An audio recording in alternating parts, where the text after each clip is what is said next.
Hello and welcome to Breakfast Central on a Thursday. You're trying to Thursday. Yeah. Almost forgot the day of the week. No, I wanted to slow down and say it so that you recall that we have one more day. Why did you cut your hair in the middle of the week? I'm just noticing it now. Yeah, I do have an engagement this weekend. So he's giving shots. I need to. The freshest Joe Hansen. Handsome Joe Hansen. Ooh, sounds like our MD. Hansen, Mr. Hansen. Oh, okay. Handsome Mr. Hansen. Do you do home service or you go to the barber shop? Both. Oh, so this one was home service or barber shop? This wasn't home service. No, this was on my way back after a long haul, you know. I think you should give me a plaque for always noticing when you have a friend. Yeah, you should. You should get your it. barber does. Thank you so much. Thank you. This is what you call pakrepa. Then if they find out, they can never find a barber like you. Will love it. You will love it. It's screaming luxury. guys, we need to laugh. The pressure is getting. We don't look like what we've been through. My brother, lick sweet and be happy. Yeah. Oh yeah. And you took a lot of that yesterday. Yes. I mean. Joe Hansen, well done. All the sweets that you packed yesterday, most were put to judicious use. What sweet is that? All the sweets you collected from the MD's office. Have you thought I would come and tell them on national television? Anyway, and wherever you are watching us, and by the way, our viewers, we got a compliment yesterday from the United Kingdom, United States. You know, people did send their compliments and said, "Hey guys, we're watching you guys. You guys are doing fantastically well. You guys are amazing." And I said, "Hey, you know what? I mean, we just want to say thank you." We're global. And thanks, yes.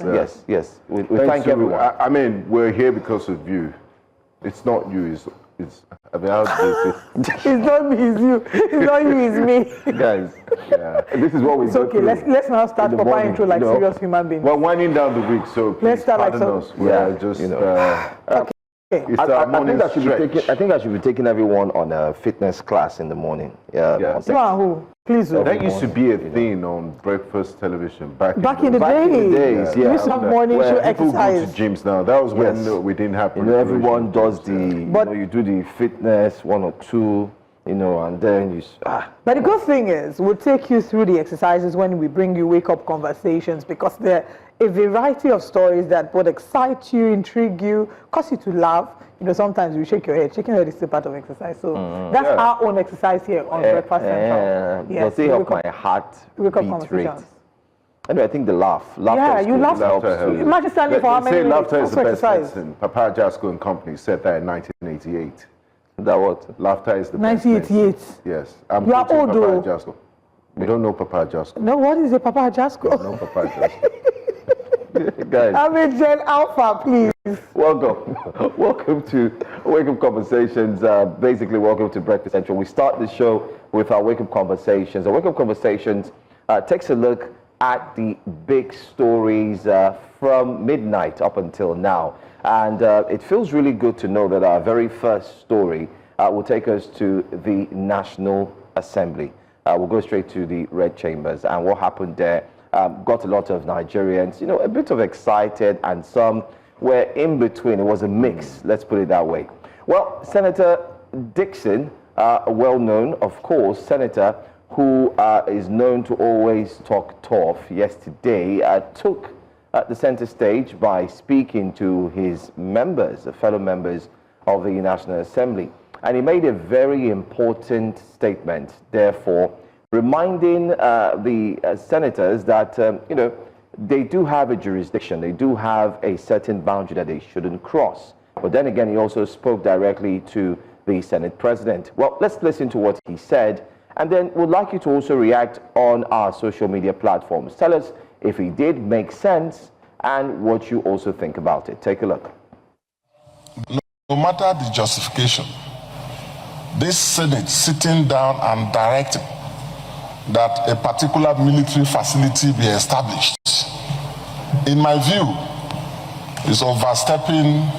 We are encroaching on the powers vested on the President of the Federal Republic, who is the Commander-in-Chief. That's why he's Commander-in-Chief. So I just wanted us to, if possible, rephrase it by saying that they should take appropriate actions. But to direct that, go and establish a military formation in so place. Go and do so in another place is an infraction of the president's power of command and control as commander-in-chief. We cannot do so. We can only say they should take appropriate actions, but to say in so specification, so location. Claire, I mean, there were statements made at the assembly that military bases should be set up in different parts of the country. Talks here and there, and the senator just reminded them that listen, it is not in our power to make such statements. We can only, as members of the National Assembly, exactly, we can recommend, we can send to the president, we can speak with him when we have the opportunity or wherever, and let him know that this is what we are thinking. But going ahead to say this is what should be done, and I like the fact. So on social media, everyone is reacting. Yes, everyone is reacting differently on social media. Lots of persons have hailed him on social media that yes, finally someone can speak truth to power. Talk to the Senate president. Tell him that his powers does not constitute that right to go ahead and tell, make certain comments. But I don't know what your thoughts are, guys. Are there any reactions from the National Assembly before we comment? Are there any further reactions from the Senate? No, nothing yet. It's actually about Adamawa, to be specifically. They wanted a military base to be put there so they can use that to fight off, insurgency as well. Well, I believe Senator Siriaki Dixon, former governor of Oyo State, is right to. We've always said the 10th Assembly has been very chummy with the executive arm of government, and Senator Akpabio came out, I think, earlier this week to say, look, we don't always have to antagonize ourselves and fight because of separation of powers or because we're the Senate. And I understand the rationale behind them trying to say, establish a military base here and there so as to, more security presence. But it doesn't work that way, sadly. You can't, the president is a commander-in-chief and it's under his purview, and following advice from the National Security Advisor or the service chiefs, then he will decide where he wants to establish a military command or post. Is not Senator Akpabio's right, even though they are very chummy and the lines have been blurred and we don't even know which is executive and legislature. Because there's been a lot of hobnobbing. There's a lot of hobnobbing and rubber stamping, so it shouldn't get it twisted. You're not that close. Let's, even though we're close, we're trying to move Nigeria forward, principle-wise, but let's everybody respect themselves and do their duties. Imagine if you're the executive and she's the legislature and judiciary. Imagine starting Breakfast Central and I start from that position tomorrow. Will you not look at me with that eye? Just to break it down for you, bro. I mean, Honorable Siriaki Dixon has been applauded by a number of people who have said that he's represented Bayelsa State very well. He's, of course, former governor of Bayelsa State. And interestingly, the Senate president, too, has served in the executive. It feels like somehow many people believe that the red chambers or the legislature feels like a retirement plan for those who have served as governors. Yeah. So it feels like that's their retirement home. But that's an aside. Yes, it was important to highlight the distinction between the office of the executive and the office of the legislature, and especially the powers that accrue to the president. Recently, again, the red chambers, they were in the news for the statement made or the video suggestion made by Senator Nwebonyi. Right. So Senator Nwebonyi, of course, was another person who has spoken in recent times and had made the red chambers trend. Very controversial statement talking about, when you're flying down into, and I don't really blame him, because when I'm landing in a different country, like if I landed in Heathrow, you can see down there, it's looking so nice and beautiful. If I'm landing in Glasgow, I can see greenery, very beautiful place, but you're landing in Nigeria, and in Lagos, and you're looking at seeing brown roofs. I mean, Lagos is still better. He was complaining about Abuja. Yeah, I've just mentioned all of them. The huts and villages. I mean, that's beauty. Yeah, I mean, it's the way it is. Yeah. And if you want, when development comes at its natural pace, you begin to. There was a time landing in Ikeja Airport.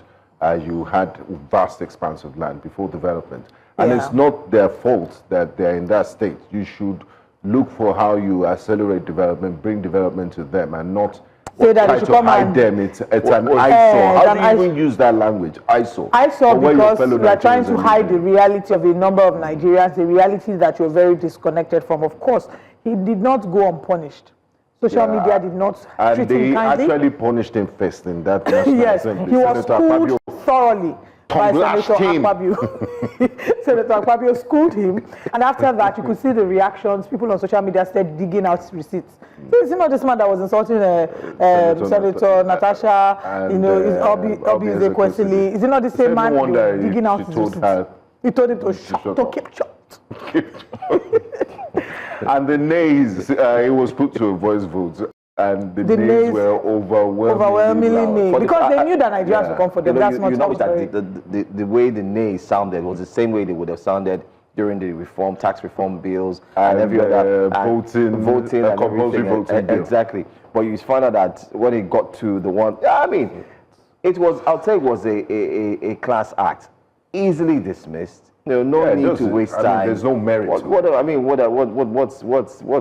point? If it's not in this budget, then it should be in the next budget, so that this FCT minister can. Exactly. I was also thinking that maybe that was because he has been bulldozing some places before. You know, I've been revoking certain titles, so he should, step into his power as revocator in chief. You know, he doesn't want to be seen. He wants to be seen Meridian, hotel things when he's landing. You understand? In Abuja. Because his first impression, you know, and he is a director of first impressions. Will not go to other places that are not.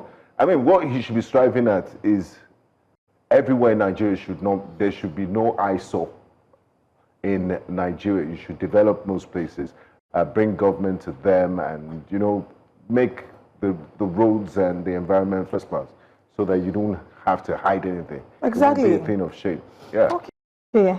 Anyway, we will then move to another story. Amotekun is in the news because they have recovered, they've made a lot of recovery now. The reports have it here that Amotekun, of course, did recover a vehicle. There was a vehicle there was an attack on a hotel, and when they attacked the hotel, of course, there was a burst. They recovered a number of things. Operatives engaged in an exchange of gunshots with robbers before the vehicle was recovered. Men and officers of the Federal Road Safety Corps, of course, they said, assisted in the operation.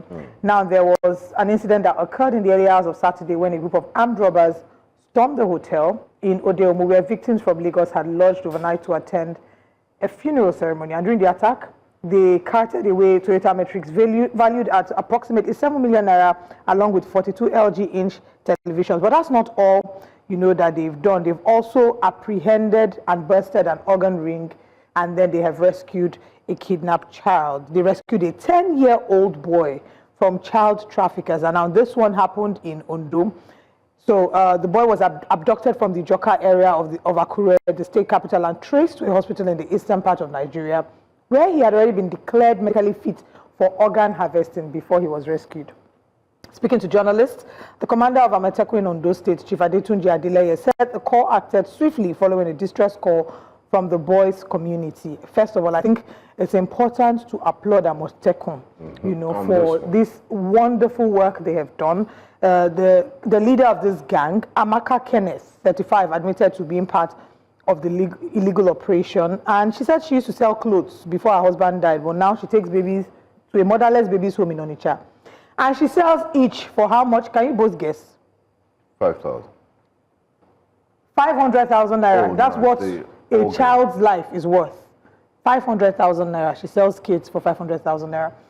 Sometimes when you hear stories like this, you're torn between thinking, is it because of the levels of poverty? No. Or is it sheer wickedness? Or is it a combination of both? It's just sheer wickedness. There's no amount of poverty. There's no amount of poverty to want to take a fellow human being's life. Let me make it even worse for you. Crazy. There was another woman whose identity was not determined, and this woman admitted to selling her own child.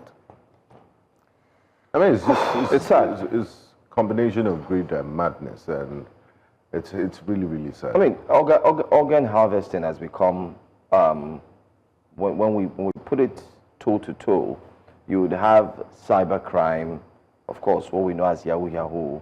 But it seems like organ harvesting is now starting to overtake cybercrime. So the organ harvesting, Yes. is it for medical purposes Sometimes or it ritual is. purposes? Yes. I think it's Yes. So, it's mainly for medical purposes. which is supposed I mean, to some be, but use it for rituals. But too. it's, yeah, so I'm talking about the negative Yes, of of it course. now, the negative aspect of it, which we start, what we're seeing everywhere now. If you look at this story, what I don't understand is the young lad who was rescued by a motorcycle, his name is Eric Omile. He was kidnapped. Aside from being kidnapped, they found him in the southeast. Okay, within 48 hours when they lodged the complaint, and their motorcycle swung into action while finding, results, ensuring that they were able to apprehend those involved. They traced the young man, and they said they found out that there's been cases, increase of kidnappings of children, and when they are missing, they found out that they are now moved to the southeast. So, in connection with this story, if you take a look at the story closely, you find out that there is a network. Of course. There is syndicate. Yes, and the syndicate is becoming bigger than what they thought it was. I think it's high time we look into this very, very carefully, because I always fear when I see stories like these, gaining grounds, especially everyone is talking about it, because the child you see in your area and you hear that they couldn't find them again, Must have been trafficked or something. you understand, yeah. you become so afraid. Is he still going to be alive? What will happen to him? And I think there should also be a penalty, a stiff penalty. Oh, there are. Right now. No, it should be. There are. Olive, there is. Like what we always say on the show, there's a difference between there's a law, there's a And rule of law, enforcing. and enforcing it, one. Secondly, enlightening Nigerians, letting them know that, listen, anybody found doing this is what will happen. I give kudos to And the also EFCC, sensitizing parents. They Yeah. should be extra careful. You can't be too safe, right? You can't assume everybody out there has good intentions. You need to train your kids. Don't collect gifts from strangers.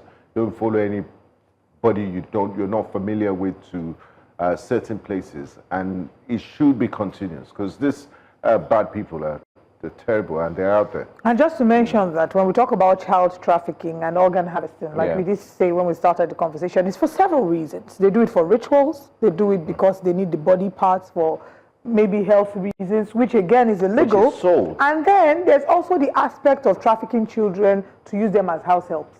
There are people who sell them. There's still a modernized version of slave trade course. that's happening around And the they're world. baby factories. Yes, so you pick these children, you send them you take them to another country, you sell them, people buy them, and they're using them as house helps. Terrible. For those who have children in their homes that they're using as house helps, even here in Nigeria, I think people need to also go back and check themselves. Those of you who are going to Cotonou or Benin or any of all these places, or even here, you go to the village and go and pick one small girl that is not yet an adult, and you're using her for menial jobs.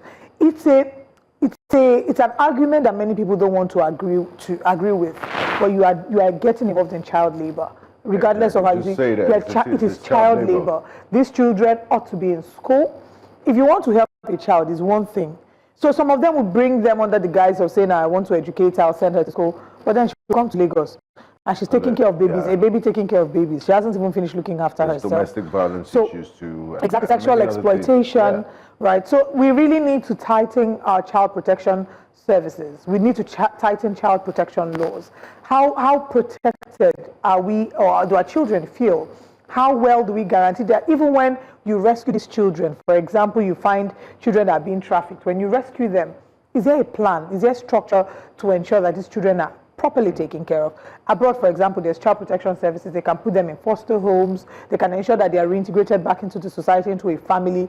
Do we have those provisions here in Nigeria? But I'm glad that, I'm not sure if it's the National Orientation Agency. A few years ago, they said Nollywood should tone down or even stop these things, because we might feel we're educated to a certain degree, and we won't fall for this sort of gimmicks that if you take somebody's body parts, it will You turn become to rich. money. I know, they said Nollywood should stop it, because people actually believe that rubbish that they watch on TV. Yeah. And it goes a long way into feeling this Census superstitions Board also of, said so. like in Mozambique, saying that bald-headed people, Or saying that as people heads living with have albinism. gold. In Tanzania, Yes, they are like an or endangered Tanzania. species. So we also rather. have those sort of issues here, and please, Nollywood.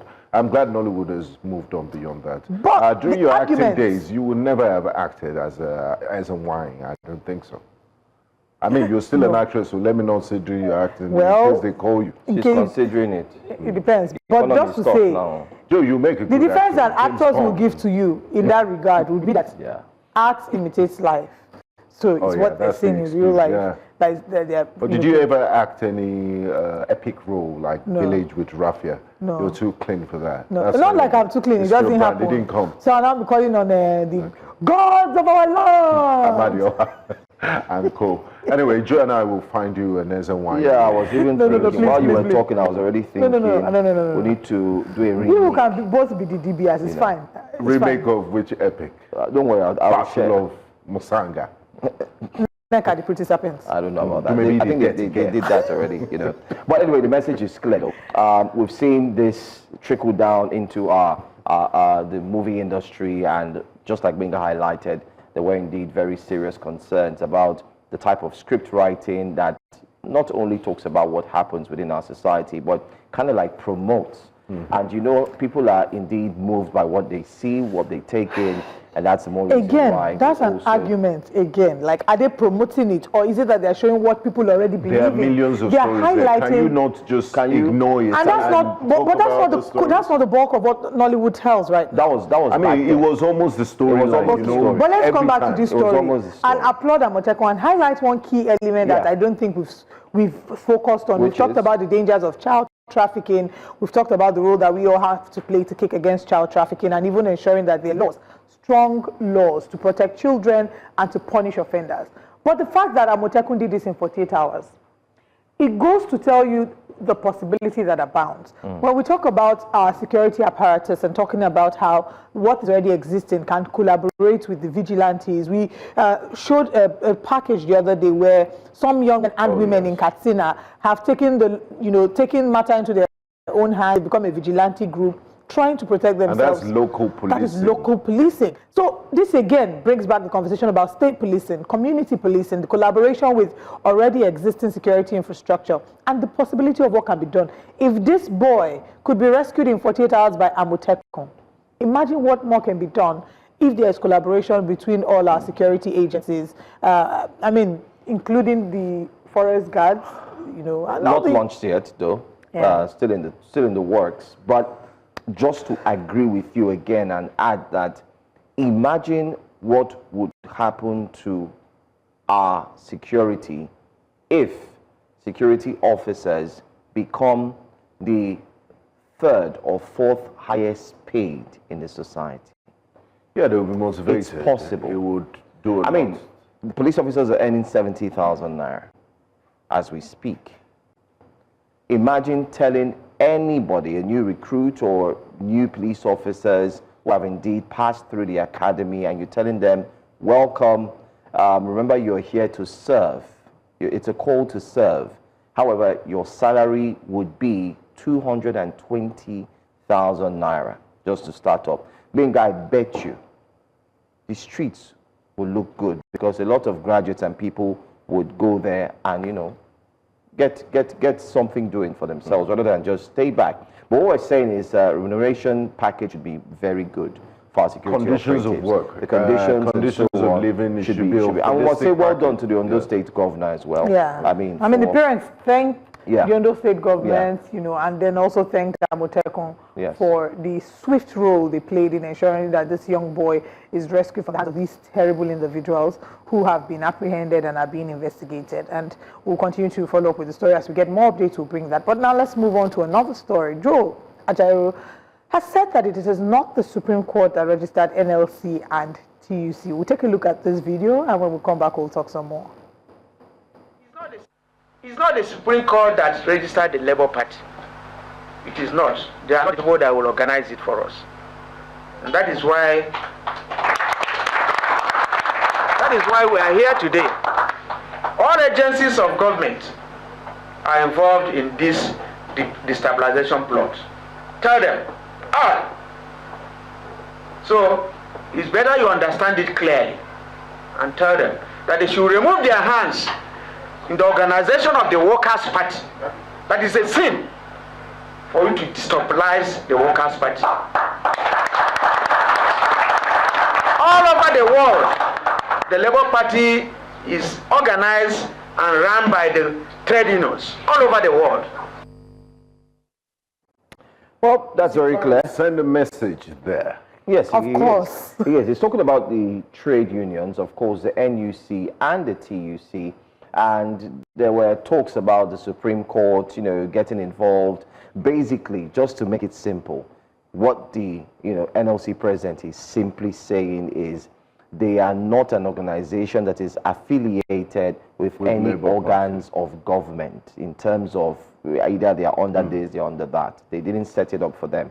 That rather they are a trade union simply put together to cater For the to interest of workers. And anybody who's thinking that they would interfere, and this also has a political, Oh yes, it certainly has a political, and so on. Let me read a fuller. I think it's more about the Labour Party in a way. It says, of course, you nothing can't has talk changed. about the NLC without talking about the Labour Party. Nothing has changed. Whether military or civilian government, they are afraid of the word Labour, and they will fight tooth and nail to destabilize us, whether as the Labour Party or the Labour Congress.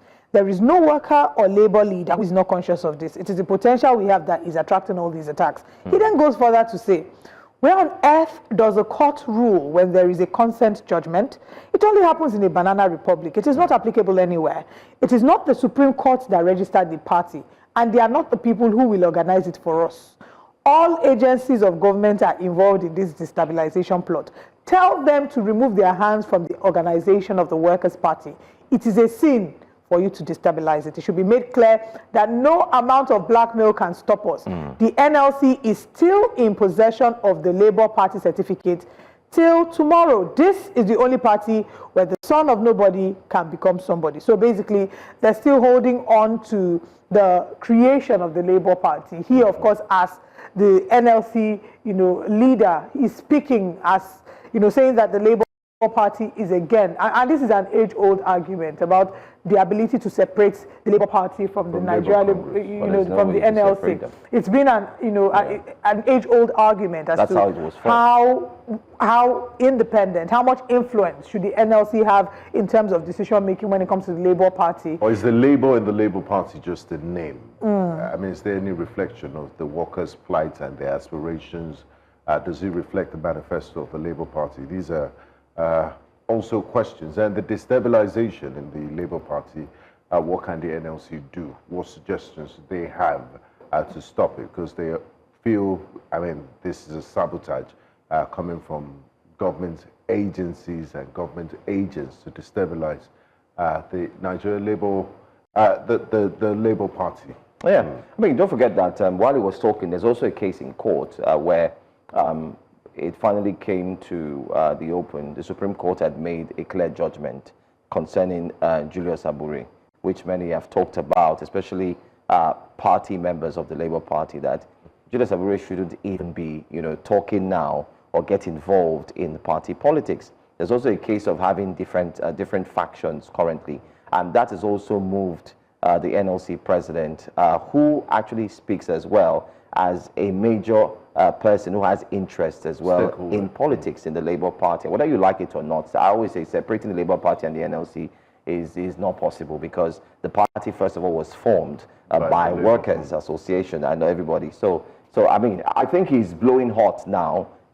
Finally, he was expected to talk, and now he's talking. Because if he didn't talk, like they say, if he didn't do, And so silence could also be misconstrued as consent. Consent. But Yes. silence is not always consent. That's not the one. It's not That's consent. not the one. Okay. Silence is not always golden. Sometimes. it could Okay, be before silver we outcome. veer off again and get a little too excited, let's share our top stories this morning. This morning, we'll be bringing you Atiku El-Rufai allegedly adopt ADC as coalition party. Stray bullet kills WAEC students in Ibadan. And still on the top stories this morning, Senate 6 military base in Adamawa to counter attacks. We did see the video there where they were being cleared. Court reprimands Kanu's lawyer over social media conduct. Still looking at our top stories, the newspaper will be a key feature as it always is every morning. Join us for all these and more.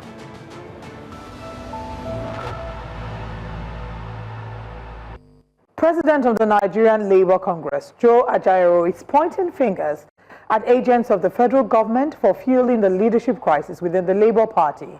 This comes as a factional National Executive Council meeting convened in Abuja to address the ongoing internal rift. Our correspondent Joshua Imai was at the meeting and now files in this report. The factional National Executive Council meeting of the Labour Party held amid ongoing internal wrangling. Members of the party's Board of Trustees, the Caretaker Committee Chairman, the President of the Nigerian Labour Congress, and other observers were all in attendance. The Caretaker Committee Chairman, Nenadi Usman, emphasized that the meeting was convened by the Board of Trustees to intervene in the prolonged leadership crisis threatening the unity of the party. When they noticed in their wisdom that we were having some issues, even after the Supreme Court had given verdict in our favor, they thought it wise to organize today's meeting. Representing the party's 2023 presidential candidate, Peter Obi, a delegate at the meeting, called on the Independent National Electoral Commission to maintain its independence and uphold the Supreme Court's ruling in the party's leadership dispute.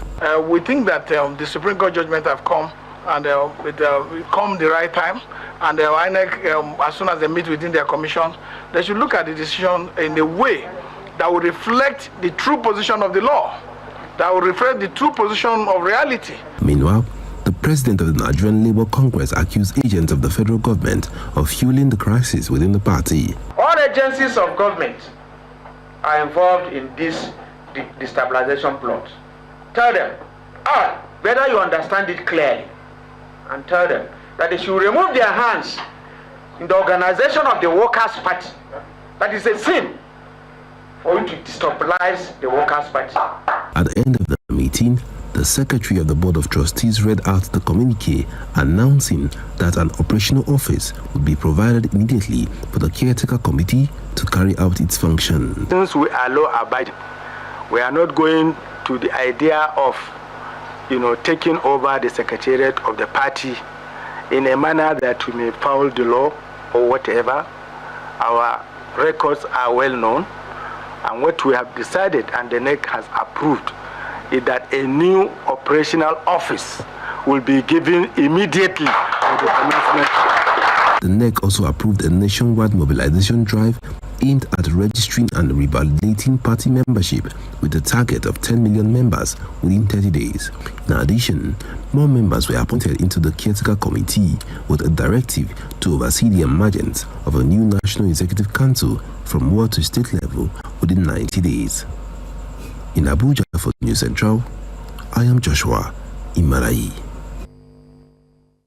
Very interesting reports there from Joshua Imarai, looking at the Labour Party and its current challenges. But then again, we'll circle back to that story. Let's tell you that the Nigerian Senate has raised alarm over the continued use of harmful chemicals and artificial agents by fruit vendors to fast-track the ripening of fruits. The concern was raised following a motion by Senator Anthony Okore representing Ebonyi South during Wednesday's plenary. Senator Okore decried the use of chemicals such as calcium carbide, ethylene glycol, and ethafone, noting that they pose severe health risks to unsuspecting consumers. He lamented that despite repeated warnings from regulatory agencies and health experts, the illegal practice continues unchecked across many fruit markets in the country. Following deliberations, the Senate resolved to mandate agencies including NAFDAC, the Federal Competition and Consumer Protection Commission, and other relevant MDAs urgently investigate the practice and enforce regulatory standards through regular inspections of fruit markets. Most customers prefer to patronize the artificially ripened fruits due to its enhanced cosmetic appearance, not knowing that they are buying poison. There is need for proper sensitization. There's need for Nigerians to know. This information is not in the public domain.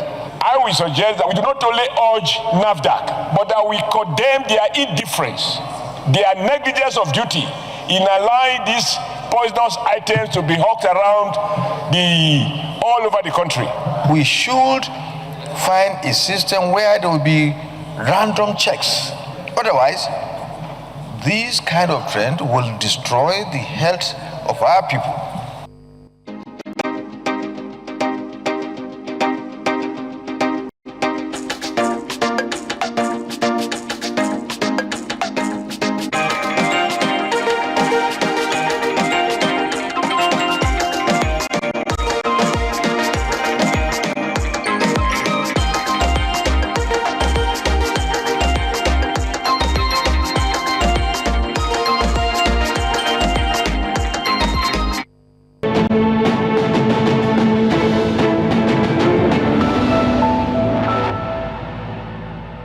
A young student identified as Taiwo was fatally struck by a stray bullet fired by police officers during a chase in the Gbagi area of Egbeda local government in Oyo State. The tragic incident occurred while Taiwo was on his way to sit for his West African Examination Council WAEC exams, a moment that should have been marked or should have marked a milestone in his academic journey, but that was not to be the case, as a stray bullet from police officers cut his life short. Our correspondent was in Ibadan to get a first-hand insight on what exactly played out that led to such tragic moment. Let's take a look at this video. I don't know. To them, they said I follow one way, and I let them know that this is the road that everybody, all the neighborhood there, this is the way they are passing. A very short distance to the main junction. Is that place a one-way drive? I won't say one way, because the place is, as I said earlier, it's a very short space, very short. It's not up to a pole. You understand? We just come out and then we follow the normal way down. So were you aware that they were trying to stop you? I didn't know. It was when I entered through that road, one of them just came and jammed my vehicle. So why didn't you stop at that point in time? One, in Nigerian government works, if you are on your own, once you fall into their traps, you understand? And moreover, the elder brother of the deceased was supposed to write work yesterday. Was having a 8:30 paper yesterday. So if I should stop, then they will delay the boy. So that's why I just to just maneuver, then go my way. So eventually, what happened? So after I left them, I just heard the gunshot. So I didn't stop. Then the boy in question was shouting, "Daddy, daddy, daddy, daddy." I was even shouting on him that, "Why are you shouting? We've left them, so we are safe." Then his twin brother now told me that he has been shot. So immediately I had that one, I packed, brought him out. The whole place was soaked with blood. So I didn't know that those Ultiman and the police, they were coming after me. So immediately I saw them, I just hijacked one of them. And there was another parent in the vehicle. He took the boy to hospital in the process, to welfare hospital. So from there, they gave him oxygen, then released the ambulance to us. They carried the boy to UCH. But before he got to the place, he gave up the ghost. And that right there is the really heart-wrenching story and account of Kehinde Alade, who unfortunately lost his life on his way to write his WAEC examinations. He was fatally shot. And we're bringing you further details about the story because we have our correspondent who was there speaking with the father and feeling the pulse of the people. We have joining us News Central's Israel Eferobo. Good morning, Israel. Good to have you. Really good morning, guys. Good to have you, but on a sad note, really sad note. It is indeed. I mean, let's get a sense of. I mean, you did ask the right questions. I imagine it must have been such a hard conversation to have. How do you have a conversation with a father about the loss of his son? You know, it's really a sad story. But talk to us about, the details about the story. Where do I start from, really? A father, on the morning, driving his kids to an exam, lost his child. Not just by any other means, but by the bullet from a police Very officer. avoidable circumstances. It could have been avoided. There were lots of circumstances, scenario that could have played out. But what played out 2 days ago in Ibadan at they call it Old Ife Road, Alakia in Ibadan. I was there yesterday. The whole place was solemn. People were not willing to speak. They didn't want to talk. No one wanted to say a word. The commissioner of police was there hours before we got there, and so it was still a bit tensed.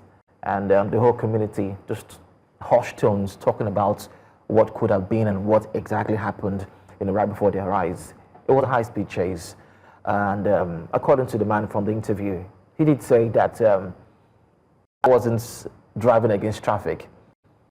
The road itself, how many places can you really count in Nigeria where you see a signage telling you that this is actually driving against traffic? This is a one-way. You don't really see that. Sometimes like a ploy. But in this particular scenario, he told me that people in the community, they always make use of that U-turn. It's like a U-turn. You move out from the streets, you just get on the main road, and then you just divert onto the main road. And he, according to him, that's exactly how they've been using that road. Everyone uses the road in that manner. But from the video that we saw, from the video on social media, he was driving against traffic. And that is the way it was. And unfortunately, at that point in time, they had this joint patrol of what we call last night here in Lagos. They had this in Oyo State. That's OTMA. That's the Oyo State and Traffic Management Authority. They want to jump patrol with the police, and that's exactly when this whole thing happened. And unfortunately, he didn't stop. He did not stop. They were trying to apprehend him, and for some reason, he just did not stop. And what you saw in the video was exactly what played out. It was just tragic, really sad. It was really hard speaking to the father. He was bold enough to grant an interview and talk about how it all went down. But indeed, there were lots of people coming into the family home to pay their respects and condole with the family. Even the students of the later Kende were also on the ground. I spoke to some of them as well. But let's just hear what the twin brother of the late Kende said, to News Central while I was there. He was, in fact, let me just say a word. Let's just hear what the deceased brother was saying to News Central. My dad was taking us to school, and it's not actually 1 week, but he just wants to pass something to come out from the other side of the road. That's when those what's their name? Otma. They came and they blocked the other way. So I don't know if you're able to talk to him even further to ask how he's processing all of this information, because it must be too much. It's too much for a father to deal with, and even too much for a boy that age to process. His twin, someone he's done life with all his, and he's imagined that they will do the rest of their lives together. All of a sudden, he no longer has him, and he lost him in the most tragic way, not of natural causes. I had to give him a hug because he couldn't speak any further. I asked him a couple of questions, and we're just mum. He couldn't speak. The words you hear him say there, he tried to actually, vocalize those words. He could not speak, and you could see his friends from the school. They came to the house as well, and that's the depth of what happened. Their friend is no more, and he died. They saw him. They were, because they were, funny enough, a funny story, and a very tragic one at that. In that same car that had this whole incident happened, there were 3 other kids in that car. Wow. Yes. So aside the boy that died, his twin brother, there were 3 other kids in that car, and all of this happened. So the question is, yes, maybe he drove against traffic. Yes, maybe it was wrong for him to have drove the way he drove. But then again, the question of now who pulled the trigger? Who pulled the trigger? Why if do you the pull the trigger? Was not pulled, we won't be discussing this right now, and that's what we discussed on Monday when this story broke out. Were you able to speak to any law enforcement or OITMA agents on their standard operating procedures for apprehending drivers that have violated traffic laws? Could you get any feelers from them or from the Commissioner of Police in Oyo State? Well, the only information we got from the authorities in Oyo State yesterday was the fact that the IGP has ordered an investigation into the killing of Kehinde Alade in Ibadan. And then the Commissioner of Police also came to the scene for investigation, and the policeman, we were told, who pulled the trigger is in custody. But that's the much that we can say. Yesterday, the PPRO in Oyo State wasn't on ground. I spoke to him on telephone, and he told me that he wasn't around at the moment, and directed me to somebody else who will be able to speak. But I got to a police station that was very close to where this incident happened, Egbeda division of in Ibadan there, and they also declined to speak to News Central. The place where you have the State Police Command was a distance. You know, we're losing daylight, so we couldn't continue our investigation. But hopefully News Central will go back there and process this whole thing all over again and see how the family are taking into account of what exactly happened. But something else happened. So the students, the friends of the boy who died, yes, they were also around yesterday, They were also around yesterday, and they spoke about him in ways I really cannot explain. Let's take a listen. Kehinde was my best friend. Kehinde very playful and jokes a lot. Kehinde is a very brilliant and bright boy, and yeah, if you do ask questions in class, me and him play after or during break, or we might even contribute money to buy stuff like maybe biscuits or sweets or anything. But I think he's more than a friend to me. Kehinde, the last time I saw him, we played ball together. We played the ball like for 50 minutes, and it was his turn to score, but he kicked the ball over the fence. We criticized him that why we played the ball like that, but all well are good. And he has plenty. He said he wants to be an educated farmer, a lawyer, and also a chef. I'll miss Kehinde very well. Kehinde is in our school, and I'm his senior, so he was like a junior to me and a friend to me. My fondest memory of him was when he helped me to answer a question. Like, he actually said something that won me a prize. He's a lively person, very caring, and he's kind of playful, but he was a very nice person. I feel disappointed that it was uncalled for you to shoot in the midst of crowd, and they never pulled out a gun to you. Why do you shoot at them? It's very disheartening, like very, really disheartening. The fact that the police that was supposed to protect him was the one that shot him.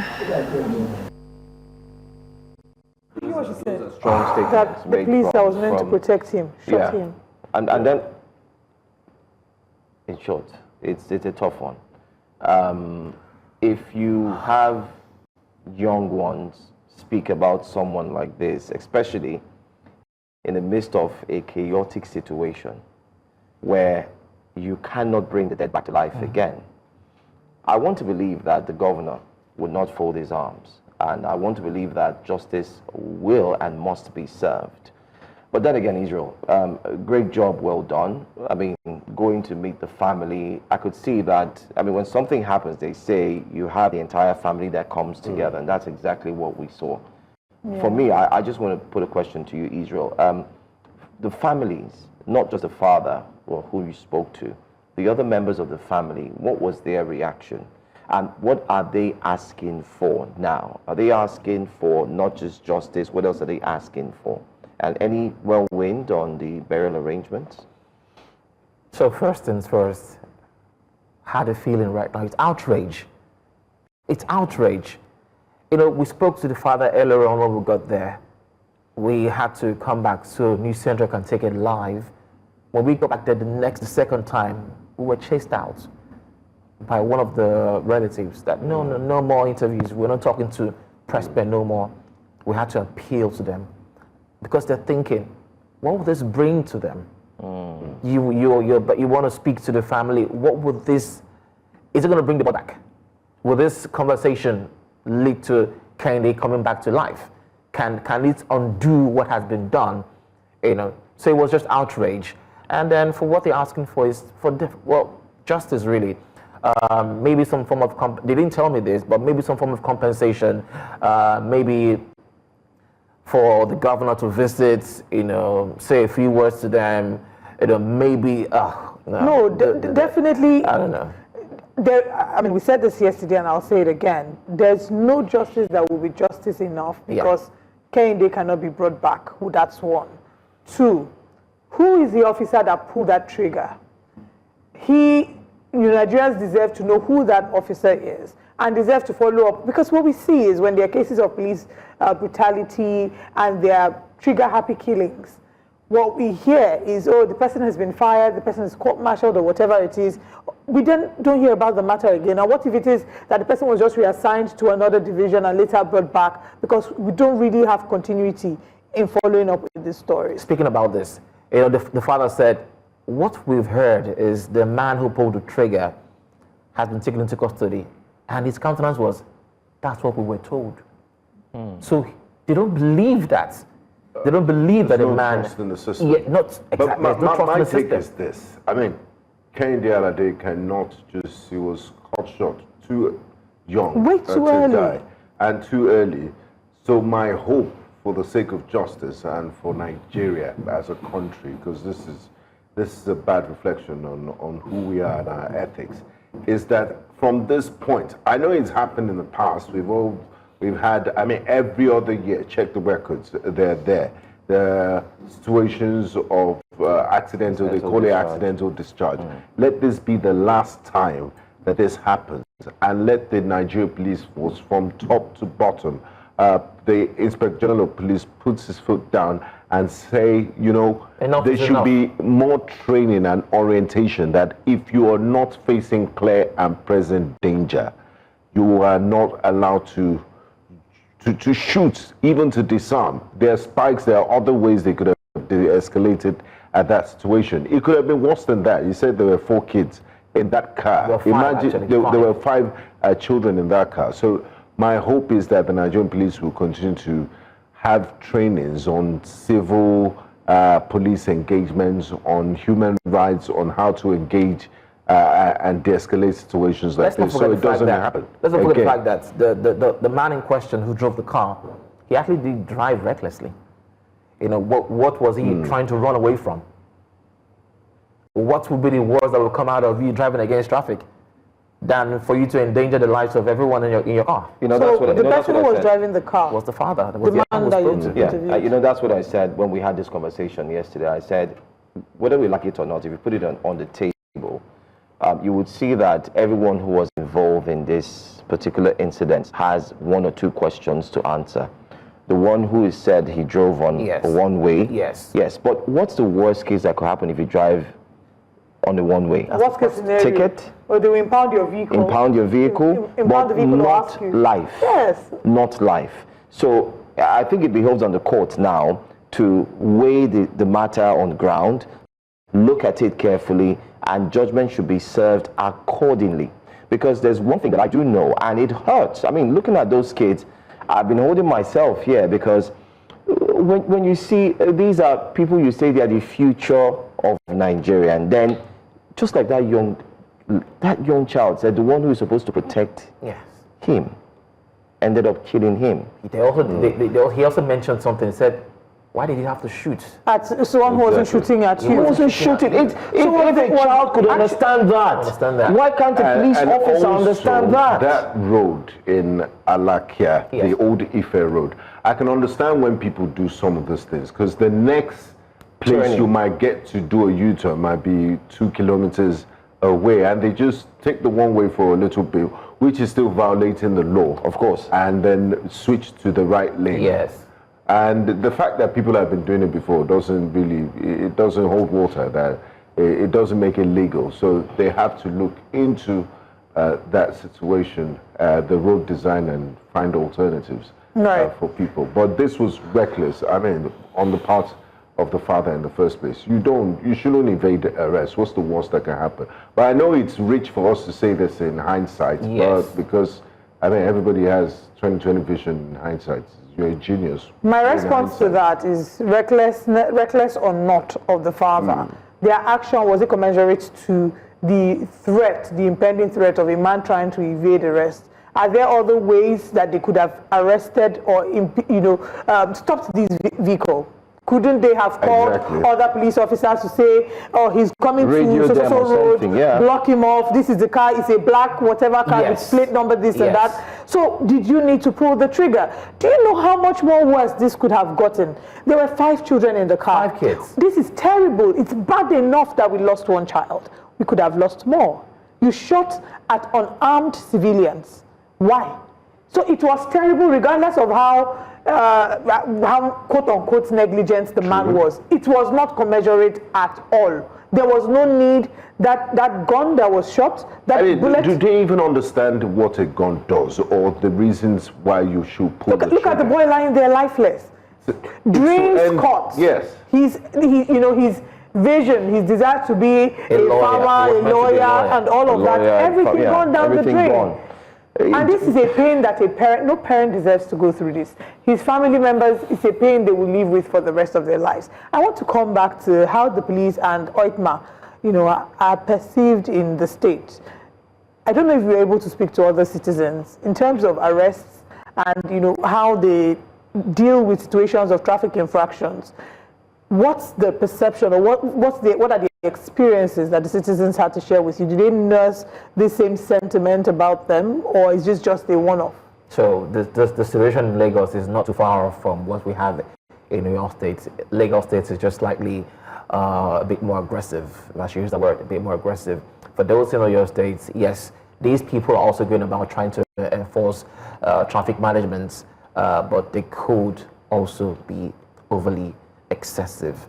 People were not happy with what happened yesterday in Oyo State, in that particular area, and for everyone coming to that place, they kept on saying the same thing, that now it has happened this way. It has happened this way. What's the gain for what has happened? So. If you guys recall, on social media a few weeks ago, or maybe a month ago, there was a video that was trending of the Oyo State government deploying anti-one-way spikes. Yes, they could have done that easily. And they said, I mean, you don't even need a human being there to enforce it. If you try to take a one-way to drive against traffic on one of those spikes, it would destroy all your tires. So you don't need a human personnel there to it. It's just there. So automatically, if you're on the right way, you just climb over it. But if you're going against traffic, it will destroy your tires. So they need to, if you know that a particular spot is famous for people violating your one-way rules, you deploy that sort of technology there to avoid human-to-human interaction. Policy making implementation. Exactly. We won't be discussing this issue of Kehinde Alade's passing. I think my final question as well will be how the community has reacted to this. We saw videos of them allegedly taking his body to the governor. Can you confirm how they've reacted to this? Oh, well, the reaction is still that of sadness, despair, and outrage. That they are hoping that the state government will this time around do something about it, and that was why there was a protest 2 days ago, and that's it on your screen. They took the body to they had to take the body to the government house and to demand for justice. And the father also did say that all they need right now is for justice to be seen to have been served, to the right people and in the right quarters. For those in the community, they're sad about it, and they are hoping that this will be the last of such an incident, in Oyo State. It's sad because it could have been your son, It could have been anybody's son.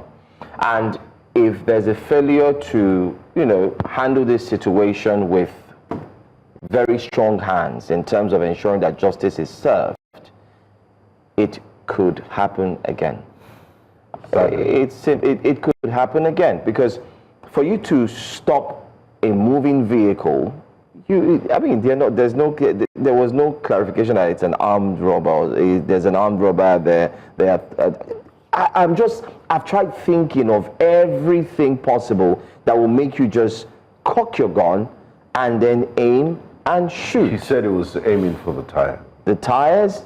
Since when do you start shooting tires when you have those in charge of traffic? It's a whole lot. But then again, we wouldn't want our emotions to overcrowd the situation. We would want the judicial system to do what they have to do. Hopefully, investigation will commence as they have promised. Investigation will commence, and then we'll get to the bottom of this. Let's justice be served. Let the officer who actually pulled the trigger,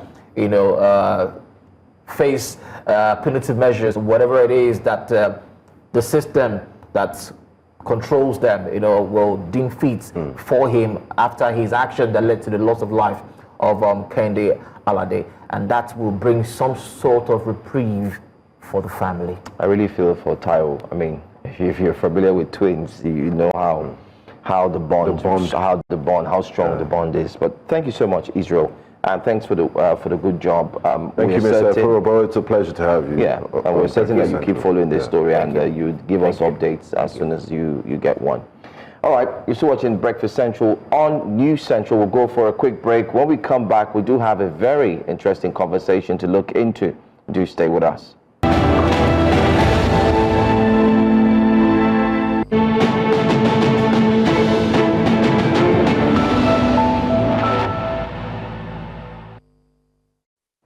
Welcome back to Breakfast Central. Reports emerging from multiple sources indicate that three major opposition figures, former Vice President Atiku Abubakar, Labour Party, Peter Obi, and former Kaduna State Governor Nasir El-Rufai, have allegedly forged a political alliance aimed at unseating President Bola Tinubu in the next general elections.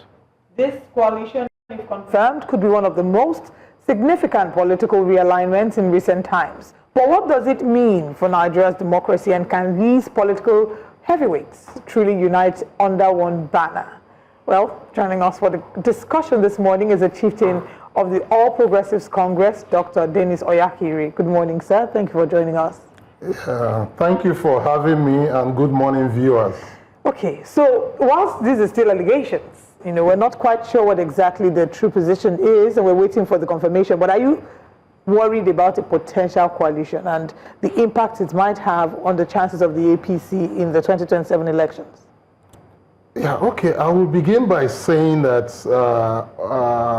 coalition against sitting government is not a new phenomenon. Indeed, political coalition, it's something that, has been on for quite some time. In our climes, we recall that we've had the PPA coalition against the government of Shehu Shagari.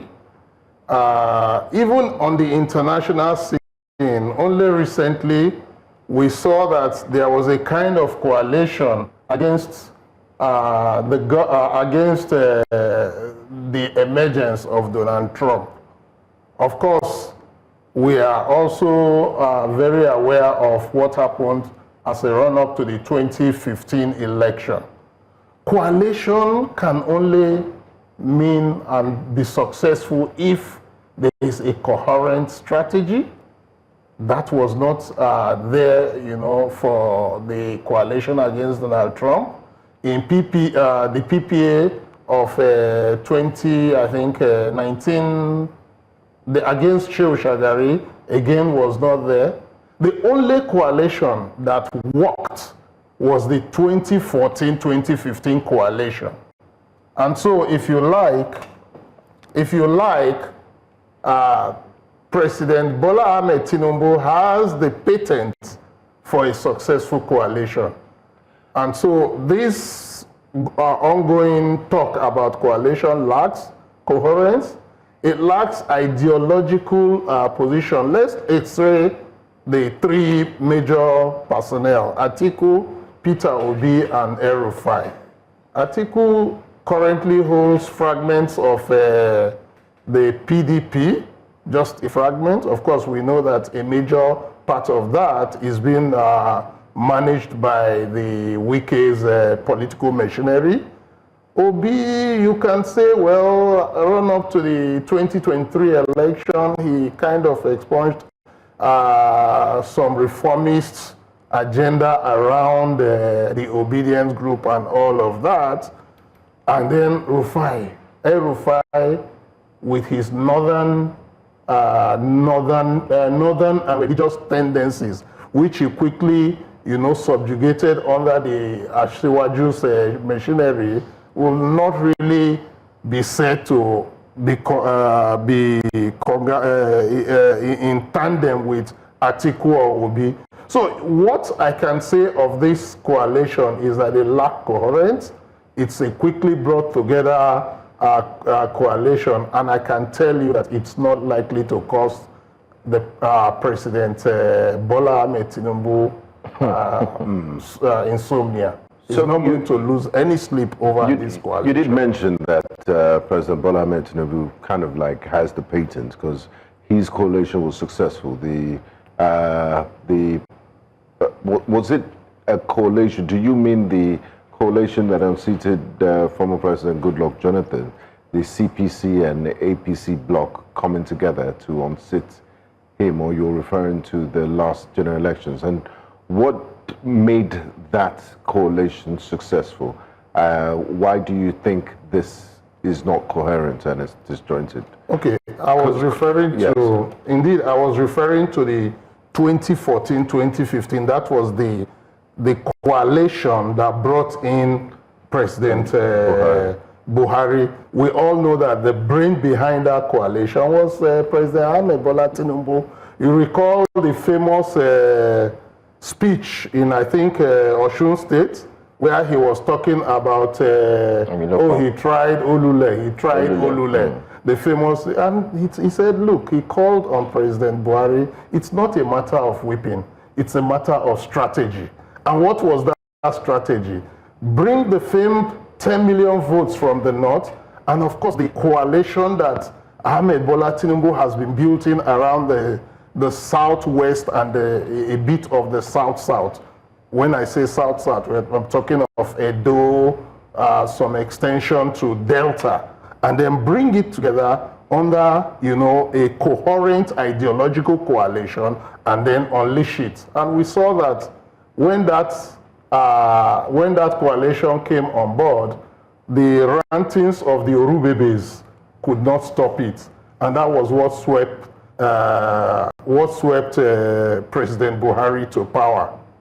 So are you saying that this alleged coalition between the three powerhouses would not hold sway? It's not going to, make any impact? Categorically, I am saying that it's a so-called coalition. It's laughable. The three personnel are really, they don't have a coherent, agenda. Yeah, but the numbers, they both got 6 million votes each, and President Tinubu got 8 million. So if you add 6 plus 6, that's 12 against President Tinubu's 8 million. I mean, and democracy is a game of numbers, but I understand it doesn't always work. Yes, like exactly. That. Yeah. It doesn't add up. The numbers you are talking about is numbers about human beings, numbers about people's perception. I give you the Peter Obi, for instance. Oh, Peter Obi, the obedience movement. But in fact, as we speak, I have had the opportunity of speaking, and they said, look, if Peter Obi will jettison his obedience movement and join Atiku with the whatever they say they have a written something, they are going to leave him. And so it's laughable. If you don't carry votes, from your agenda, your reformist agenda, mix it with Atiku's personal ambition, and bring in El-Rufai's regional and religious agenda, and you think you will still retain the same number of votes from the obedient people. It doesn't work that way. There's also a worry that, I mean, who would be vying for president and vice president amongst the three? And how would this work? Exactly. The question is, who is going to vie for president? I understand from what is happening that there is now a written agreement that Atiku is going to run for just 4 years, after which Obi will now come in and all of that. But who brings a political agreement and rights? Those things don't work. Even the famed coalition we are talking about in 2015, where Asiwaju brought in Buhari, you saw that just after 4 years, there was a lot of effort to able out the president. I'm talking of the current president. It took patience on the part of the president. It took a lot of strategy and strategizing. At a point, the current first lady, who was then a senator, had to come out to say, look, my husband is being victimized. But the president took his time, was patient, and he kept working. He kept working to the extent he got Buhari's wife on his side, and then was still working the machinery, so that even at the eve of him being elected, as the running mate, we saw all the drama that happened. The point is that Nigerian political reward system rewards strategy, it rewards patience. And that is why I don't see what will happen, in 2027. If you ask me, 2027 is all wrapped up for President Bola Ahmed Tinubu. Is it wrapped up for President Bola Ahmed Tinubu because Nigerians believe in the flawless administration that he's had? Or maybe not, flawless is not the word to use. Is it wrapped up because Nigerians believe in the Renewed Hope agenda and the plans that the Renewed Hope agenda has for Nigeria? Or is it wrapped up for President Bola Ahmed Tinubu because he's a strategic master planner that has put in blocks in political spaces to ensure that things turn around in his favor? In terms of personnel? Yes, I'll tell you the two. It's the two. It's wrapped up because he's a strategic political planner, and you need that, to be successful in politics. Now, talking about the issue of, the economy, the people and all of that, perceptive, watchers of this economy will also tell you that there is a gradual movement to stability. The truth is that coming from the APC circle, I can tell you that there wasn't anything strategic in the 8 years of Buhari's government in terms of the economy. And so we saw the oil industry run haywire. There was no the subsidy that was said to have been stopped and removed, still continued and all of that. But on the first day, people fault the president for making that pronouncement on the first day. But you see, if you need to make hay, you have to do it while the sun shines. He had 4 years, and he needed to introduce that shock agenda. And I can tell you today, we are beginning to see a strategic, the prices of petroleum pump price went high. We were buying for 1,300, but today you can see that it's beginning to stabilize. Foreign exchange is beginning to stabilize. One very quiet and salient improvement that the president is making is in terms of the oil and gas, which is, of course, our mainstay. We are producing about 1.5 million barrels per day, but you can see the kind of thing that the president is doing with the NNPC.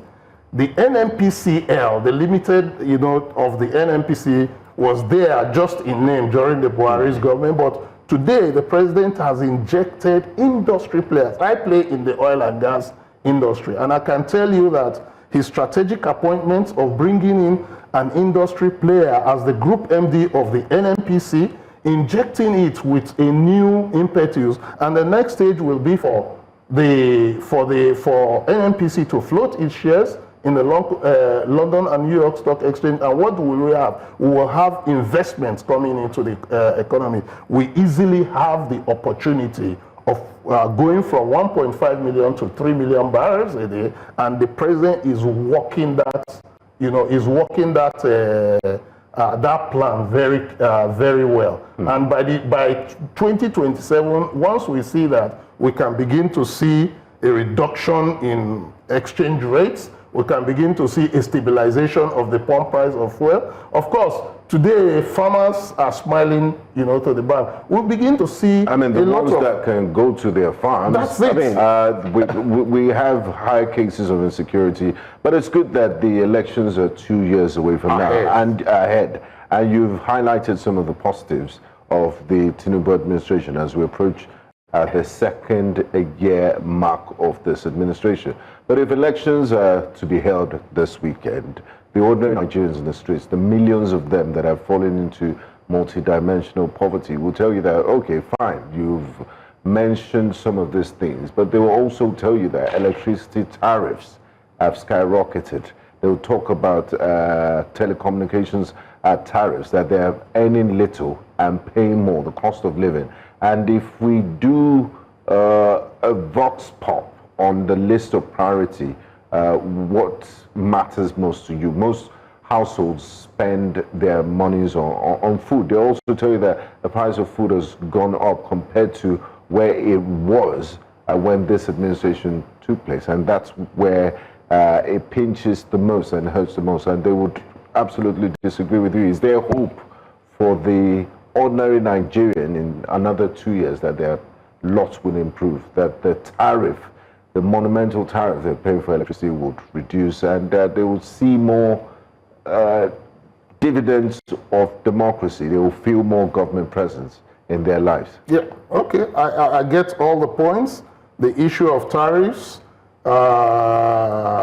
insecurity and food production, cost of living and all of that. I mean, unless you are from outer space, you will definitely agree with all of this. But how do you combat it? It is not a knee-jerk reaction. It is strategic planning. And the strategic planning bit of what I'm talking about is the fact that the president, I believe, and I know, recognizes all of these things. But when these reforms that are being put in place, begin to mature, don't forget, we still have 2 years to go.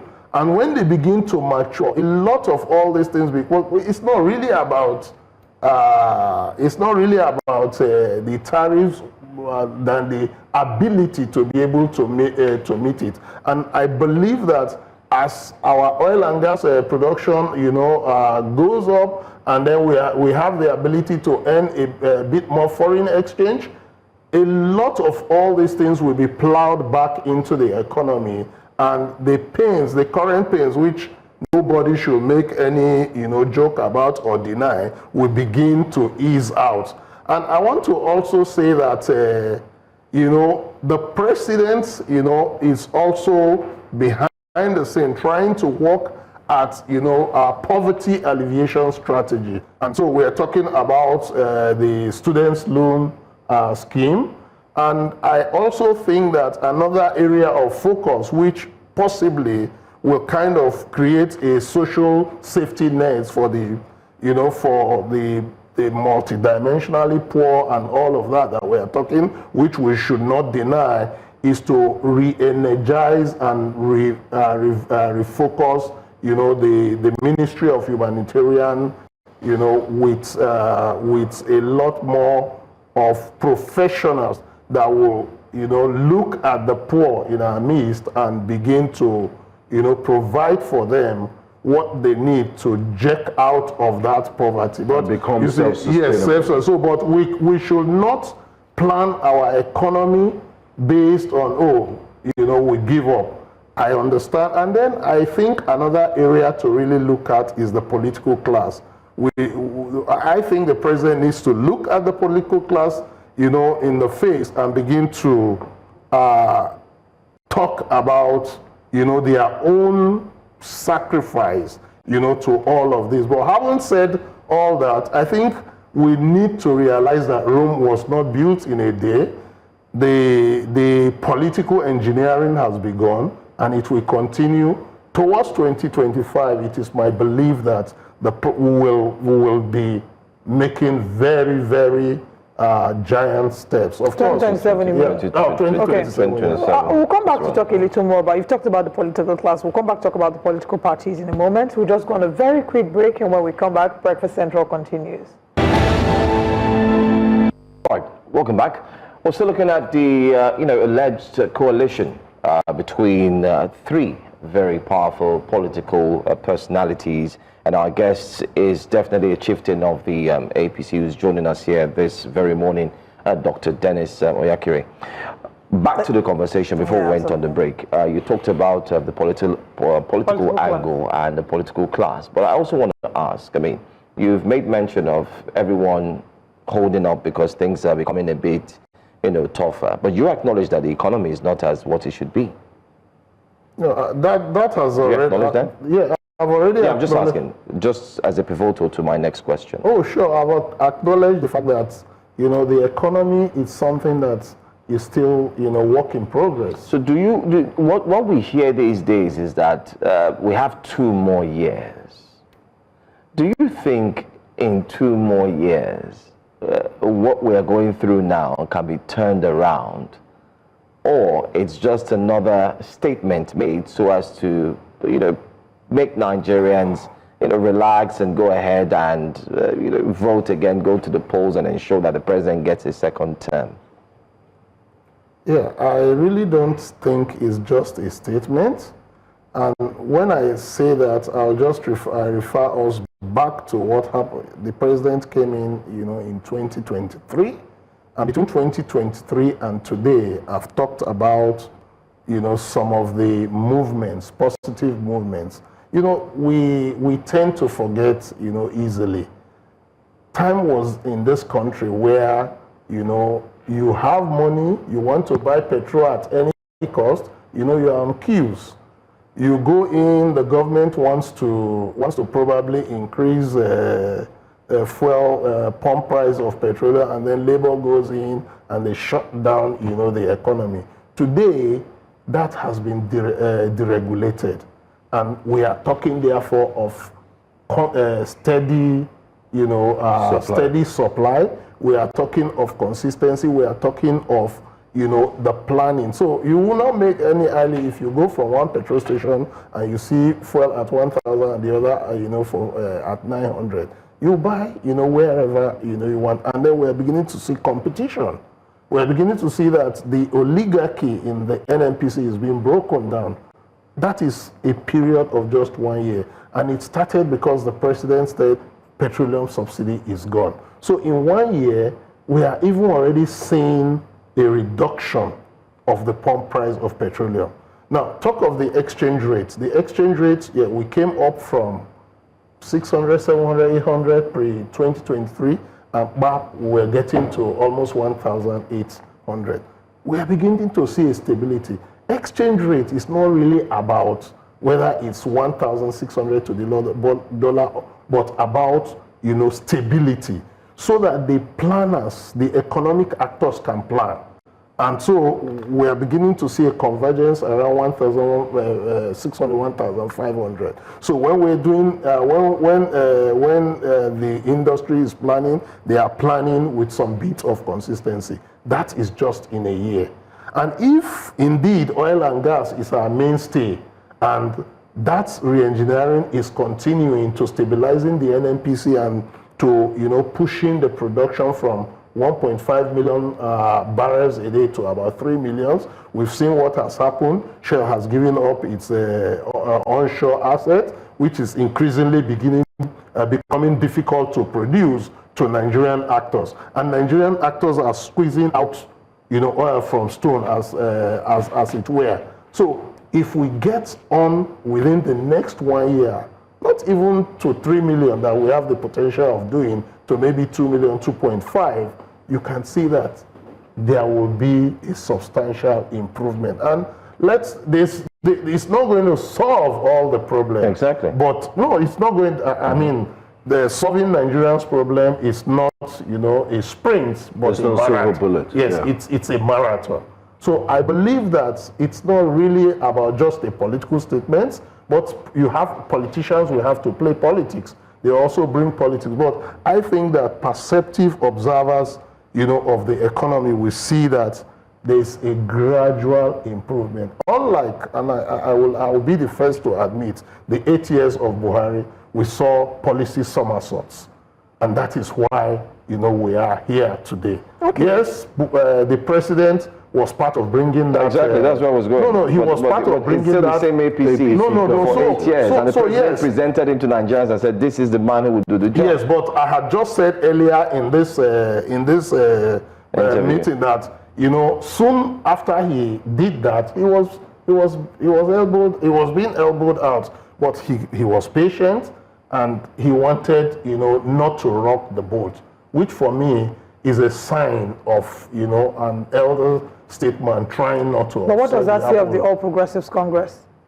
It says that it's a political party that is organic and is self-adjusting. Okay, there are those who believe that the APC is at the verge, is going to implode very soon because there have been a lot of defections and people going to the APC. You talked about how the three potential leaders of the coalition, there's not a merger of ideologies between all three or amongst the three of them. So you don't see how that is going to work. But there are those who believe that these different people coming to the APC are also coming with different ideologies. So soon enough, the party will implode. That is laughable. I mean, it's a valid argument. No, well, the argument is there, but it's wishful thinking of the opposition.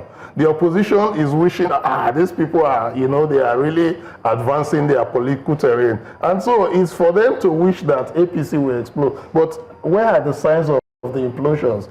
In fact, the more APC is expanding, the more this coalition is making a ridiculous statement. The other day, our famous grass cutter, Babachir Lawal, who was the one that mobilized northern Christians against the Muslim ticket. That's alleged. No, well, it's not alleged. Babachir Lawal said, and he said that he does not support a Muslim ticket, being another Muslim, another Christian party chieftain. He was just when the president went to Rome. He was saying that it was wrong and all of that. That's a very ridiculous statement coming from a person who says, Christianity needs to be recognized. And now the president has looked across the aisle, a president, by the way, who is married to a redeemed pastor, to go, for the inauguration of the Pope and attend the first mass. And he's saying that, there's problem. So every day the opposition is having disjointed, incoherent statements. So they are wishing that APC will implode. But I've spoken about the machinery. So you think APC will not implode? No, APC will not implode. And is the APC behind a number of the party fragmentations happening in other political parties? I don't understand what you mean by behind. Are they destabilizing? Exactly, there have been allegations that the APC leaders have planted moles or have sponsored the destabilization of other political parties. I just need you to understand what is a political party. A political party is an interest-driven body of political actors that wants to, advance, their political fortunes and rewards. So I don't know what you mean by moles. If, for instance, an ex-governor Wike, who was also elbowed out,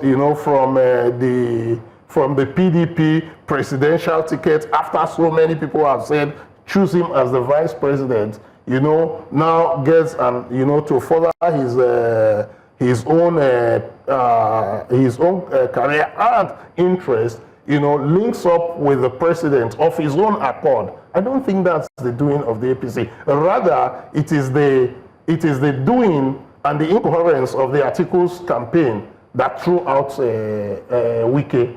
And if they threw out Wike and the president saw value in him, courted him and got him, and did not only give him, promised him and made him the FCT minister, then I don't see the issue. And on a final note, in a few seconds, for those who worry about the country moving into a one-party state, seen as majority of the leaders are moving to the APC. I mean, you did see when there was a presentation of budget and in the legislative, the red chambers, they were all singing on your mandate we shall stand, when it's supposed to be that they are a body that is checking and ensuring that, there is checks and balances between the legislature and the executive. So there are worries and concerns amongst Nigerians about Nigeria moving into a one-party state. Ganduje, the chairman of APC, also said there's nothing wrong with. Yeah, indeed. Because Ganduje, is right, because talking about on your mandate will stand, that was just at the early stage. This gale of defections have not started then. So if that was at the early stage, imagine what happens now that everybody is moving to the APC. In a political party, Lagos State, for instance, we tend to use Lagos State as an example. Are there no dissenting voices even within the political, within the Lagos political machinery? Just a few days ago, I think around Agege and all of that, people were talking, oh, we don't want Obasa, we don't want that, and there is, an alignment, to address that. So I don't see the fear, of, a one-party state. I see, Nigerian coalescing for the interest of Nigerians. And if APC becomes a movement, there will also be within the APC, ecosystem, voices that want to, talk about, where to go and where not to go. So I don't see that as a fear. All that is just the wishful thinking of the opposition, which, as I said, has already collapsed. What I want to say is that the Nigerian political system rewards patience, and President Bola Tinubu has been very patient. It also rewards strategy. President Bola Tinubu, is very strategic. He's strategic in Lagos, and we see what is happening in Lagos, and he will extend that strategy to Nigeria. And as far as I'm concerned, the president is looking at beyond 2027, even to 2031. I mean, as you mentioned all these rewards, hopefully we look forward to it officially rewarding majority of the citizens of the country so that they feel like they have been rewarded by the policies. Indeed, I've made allusion to that. Rewarding, the Nigerian people who brought him to power. Time will tell in the next few months. And I've also said that every single Nigerian. The Nigerian people. I've said that, and I've also said there is the need to look at the political class, for us to tone down, our own lifestyles and rhetorics. Thank you very much for that, Mr. Dennis Oyakiri. Thank you, Dr. Dennis Oyakiri, for joining us this morning on Breakfast Central. We'll now move over to the Senate. The Nigerian Senate has expressed concern over, calls for a military base in Adamawa. They have also expressed concerns about the resurgence of Boko Haram activities in parts of Adamawa State and the Northeast region, prompting urgent calls for enhanced security intervention. This follows a motion by the senator representing Adamawa Central, Aminu Abbas, over renewed attacks by the terrorists in Gombe and Hong local government areas within his senatorial district. News Central's National Assembly correspondent bring details from Wednesday's plenary. The motion, sponsored by Senator Aminu Abbas and co-sponsored by lawmakers from the Northeast, highlighted recent attacks in Hong and Gombe local government areas that claimed over 40 lives and destroyed valuable properties. He called for the immediate deployment of troops and the establishment of a permanent military base in the area to counter the renewed threat. The Senate should urge for the establishment of military base in Hong local government area. If no proactive action taken, the Boko Haram insurgency is capable of spreading to wider communities in the north and beyond. Lawmakers contributing to the motion attributed the resurgence to overstretched military resources, with most deployments currently focused on combating banditry in the northwest region. The Nigerian military is overstretched, and most of the equipment and personnel were redeployed to the northwest, where we have the problem of banditry and what have you. So the Boko Haram now took advantage of the vacuum created as a result of redeployment. Senate President Godswill Akpabio described the resurgence as a sign that insurgents feel emboldened, citing porous borders and shifting security focus as contributing factors. Anytime the fight abates and they think that the military has relaxed, then they will catch them unawares. Borders are very porous. So even when they escape from Nigeria, because some of them are not from Nigeria, they still find their way in at any time and crossing to attack our people. The Senate adopted the motion's prayers, including the call to establish a military base in Hong local government area, and directed the National Emergency Management Agency to provide relief materials to victims of the attacks. A minute of silence was also observed in honor of those killed in the recent violence. In Abuja for News Central, Sagir Ibrahim. And now we're joined by our National Assembly correspondent, Sagir Ibrahim, who brings us details live. Good morning, Sagir. Thank you for joining us. What update do you have for us this morning? Yes, good morning. Good morning to everyone in the studio. Well, it's just a reiteration of the fact that Northeast lawmakers are concerned, about the resurgence of Boko Haram in the region. This is not the first time that it has been mentioned. I recall last week, Tuesday, the Senate Chief Whip, who also represents Borno North, was also making similar calls, stating that the insurgents have taken over certain local governments in Borno State and Yobe State. The call we saw yesterday was from the senator representing Adamawa Central, Aminu Iya Abbas, who has also raised alarm to the activities of Boko Haram insurgents in certain local governments in Adamawa State, including Gombe and Hong local government. He recounted, the number of attacks that certain villages in the local government areas, were exposed to as a result of the activities of the. We hope to connect back with National Assembly correspondent Sagir Ibrahim. I think we discussed this issue during. Okay, Sagir is back. Go on, please. Yes, you pardon me. I'm having sort of a network challenge, but then he gave details about the attacks in several villages and communities, in Hong and Gombe. He even gave some stuff. Very tough one with the connection there concerning the stories Sagir is taking on.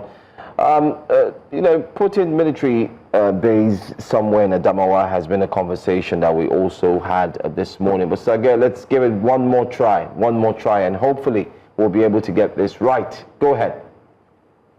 So I appeal we go on a quick break so I can reset my. Okay, that's fine. That's fine. All right, that's fine. Thank you so much. While you take your time to do that, let's also highlight that this conversation is also from the backdrop of what we had yesterday when we did have the Borno State governor, who has decided to take it into his hands as well, while calling on the Nigerian military to give him support, and also the federal government, which he also clarified that they have.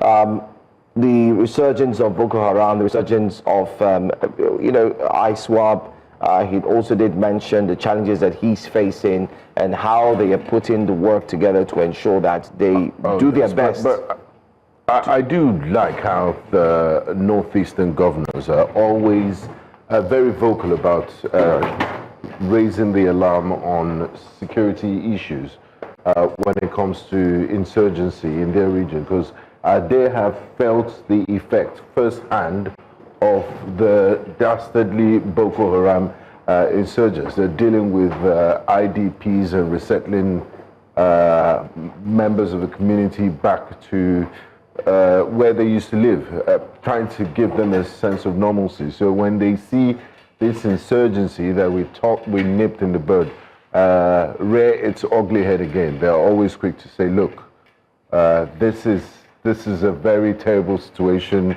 The federal government should do something about it, and they're very vocal through their representatives and their governors. But on the part of establishing military bases, I mean, if it's not possible to put a military base on every square kilometer in the Federal Republic, and the military advisors and the president, like I said earlier, would decide on how to go about that. Let's talk to Sagir again. Sagir, you're back. Let's give it one more shot. Go ahead.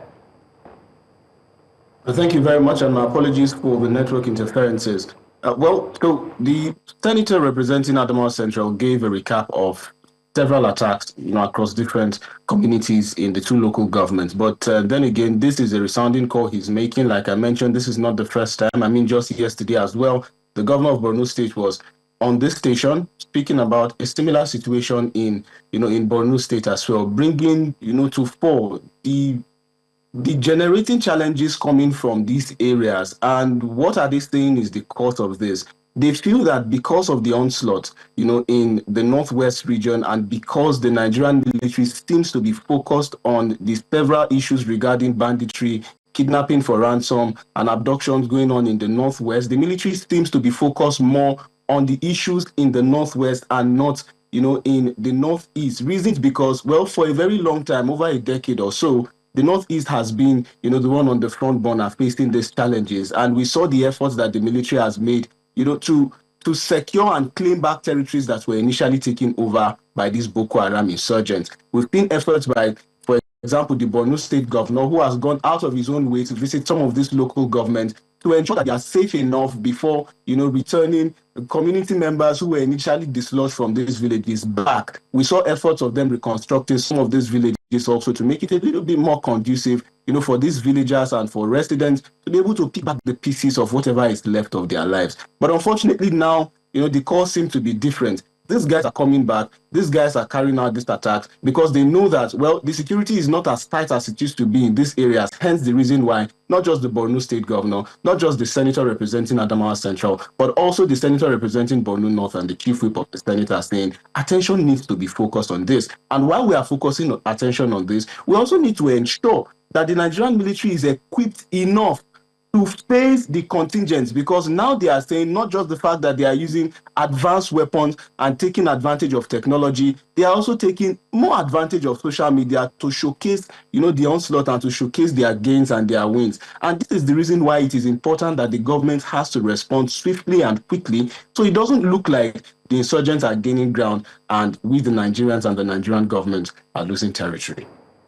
Yeah, very important that you mentioned that. We need to show that the insurgents are not gaining ground and we're not losing territory. I mean, yesterday when we had the Borno State governor join us and talk to us about progress that has been made, a number of things were highlighted. He called one contractocracy and said that we need to look into the way that equipment are being purchased from, to ensure that there's eradicate middlemen. Yes, eradicating middlemen is government to government, purchase. And you mentioned technology. They are making use of advanced technology. We need to be able to match that as well. So there are many layers to the conversation about security, or rather insecurity in Nigeria, and especially with the renewed attacks, we need to see more being done there. And I'm sure that this is an issue that the Senate is taking headlong, and you'll be bringing us more reports in that regard. Sagir, thank you so much for joining us this morning and for bringing us updates, and we look forward to having you join us again when we have fresh stories. Hopefully the fresh stories will be positive and not because there's been some fresh attack somewhere. I mean, I really look forward to it. Thank you so much. And I hope that the government listens to the call by the senators and the governor to establish a military base in this area to forestall the violence. Thank you, guys. And by the way, you all look lovely. Thank you, Sagir. And by the way, the governor was on Breakfast Central. You said News Central. Yes. So next time, correct yourself. Thank you. Just manage. So again, thank you for joining us. We'll talk outside of this. Okay, so now let's go on a very short break to bring you the news. Before then, we can share with you what's coming up next or what's still to come on Breakfast Central. And then right after that, we'll be bringing you the news on the hour.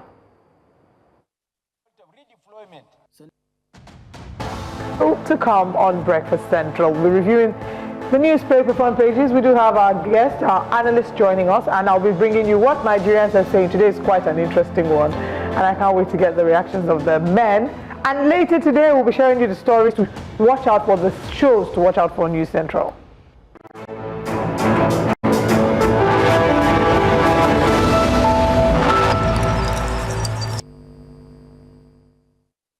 Thanks for staying with us here on Breakfast Central. Let's take a look at the top stories on breakfast headlines. Starting off with the news that the Inspector General of Police, Kayode Egbetokun, has ordered an investigation into the killing of a 14-year-old boy, Kehinde Alade, in Oyo State.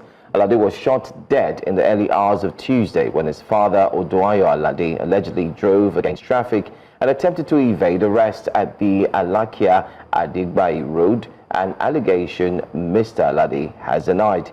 The Oyo State government says Kehinde's father violated the state's traffic rules when the incident happened.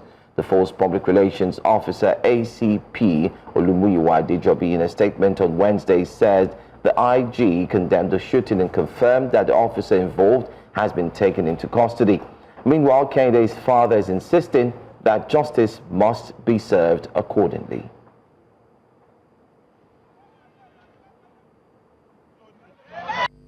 I don't know. To them, they said I follow one way, and I let them know that this is the road that everybody, all the neighborhood there, this is the way they are passing. A very short distance to the main junction. Is that place a one-way drive? I won't say one way, because the place is, as I said earlier, it's a very short space. Very short, it's not up to a pole, you understand? We just come out and then we follow the normal way down. So were you aware that they were trying to stop you? I didn't know. It was when I entered through that road, one of them just came and jammed my vehicle. So why didn't you stop at that point in time? One, in Nigerian government works, if you are your own, once you fall into their traps, you understand. And moreover, the elder brother of the deceased was supposed to write work yesterday. Was having a 8:30 paper yesterday. So if I should stop, then they will delay the boy. So that's why I just maneuver, then go my way. So eventually. The House of Representatives wants the National Center for Disease Control to immediately deploy surveillance teams to enhance awareness in the Badagry West area of Lagos State to contain a suspected cholera outbreak. This followed a motion of urgent national importance raised during plenary following reports of the loss of lives in Zongo community in the Seme Badagry West Local Council Development Area. They noted that the affected areas have been without basic amenities and called on relevant agencies to immediately coordinate relief efforts to the residents. The House is alarmed that a 4-year power outage has crippled water system, vaccine storage and health facilities, directly fueling the spread of cholera.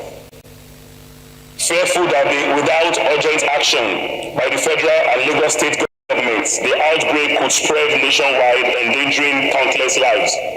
The House outraged that this neglect violates Section 14(2)(b) of the Nigerian 1999 Constitution as amended, mandating the welfare of the people. The House therefore resolves to 1. Commend local health workers and volunteers risking their lives to combat this crisis. 2.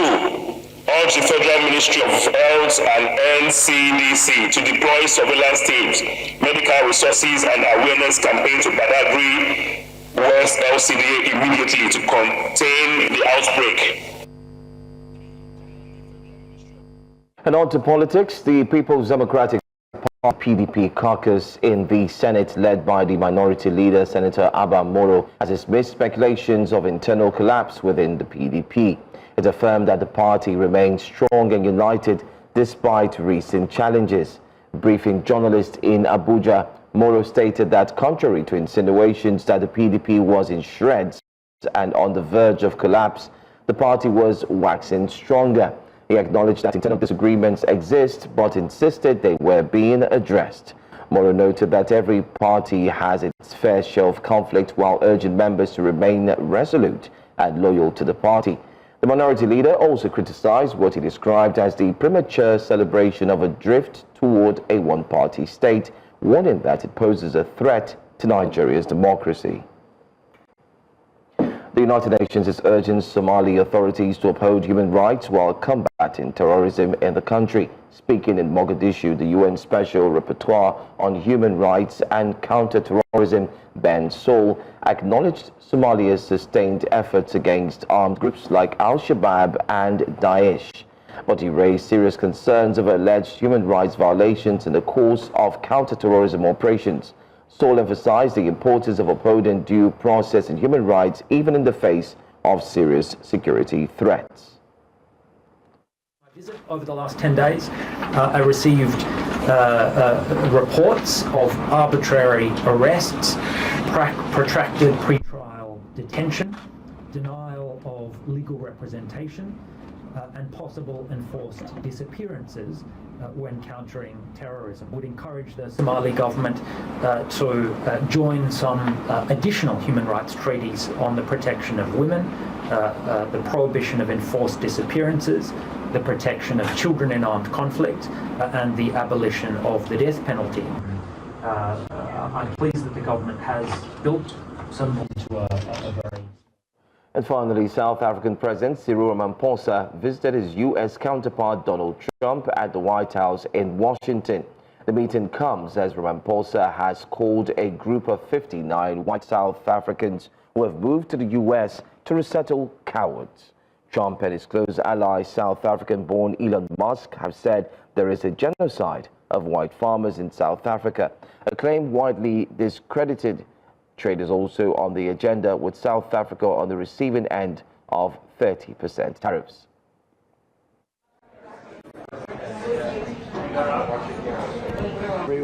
Stay tuned. 12 at the top of the hour later today can get 1 hour of the news bulletin. Breakfast Central continues in a moment. Stay with us.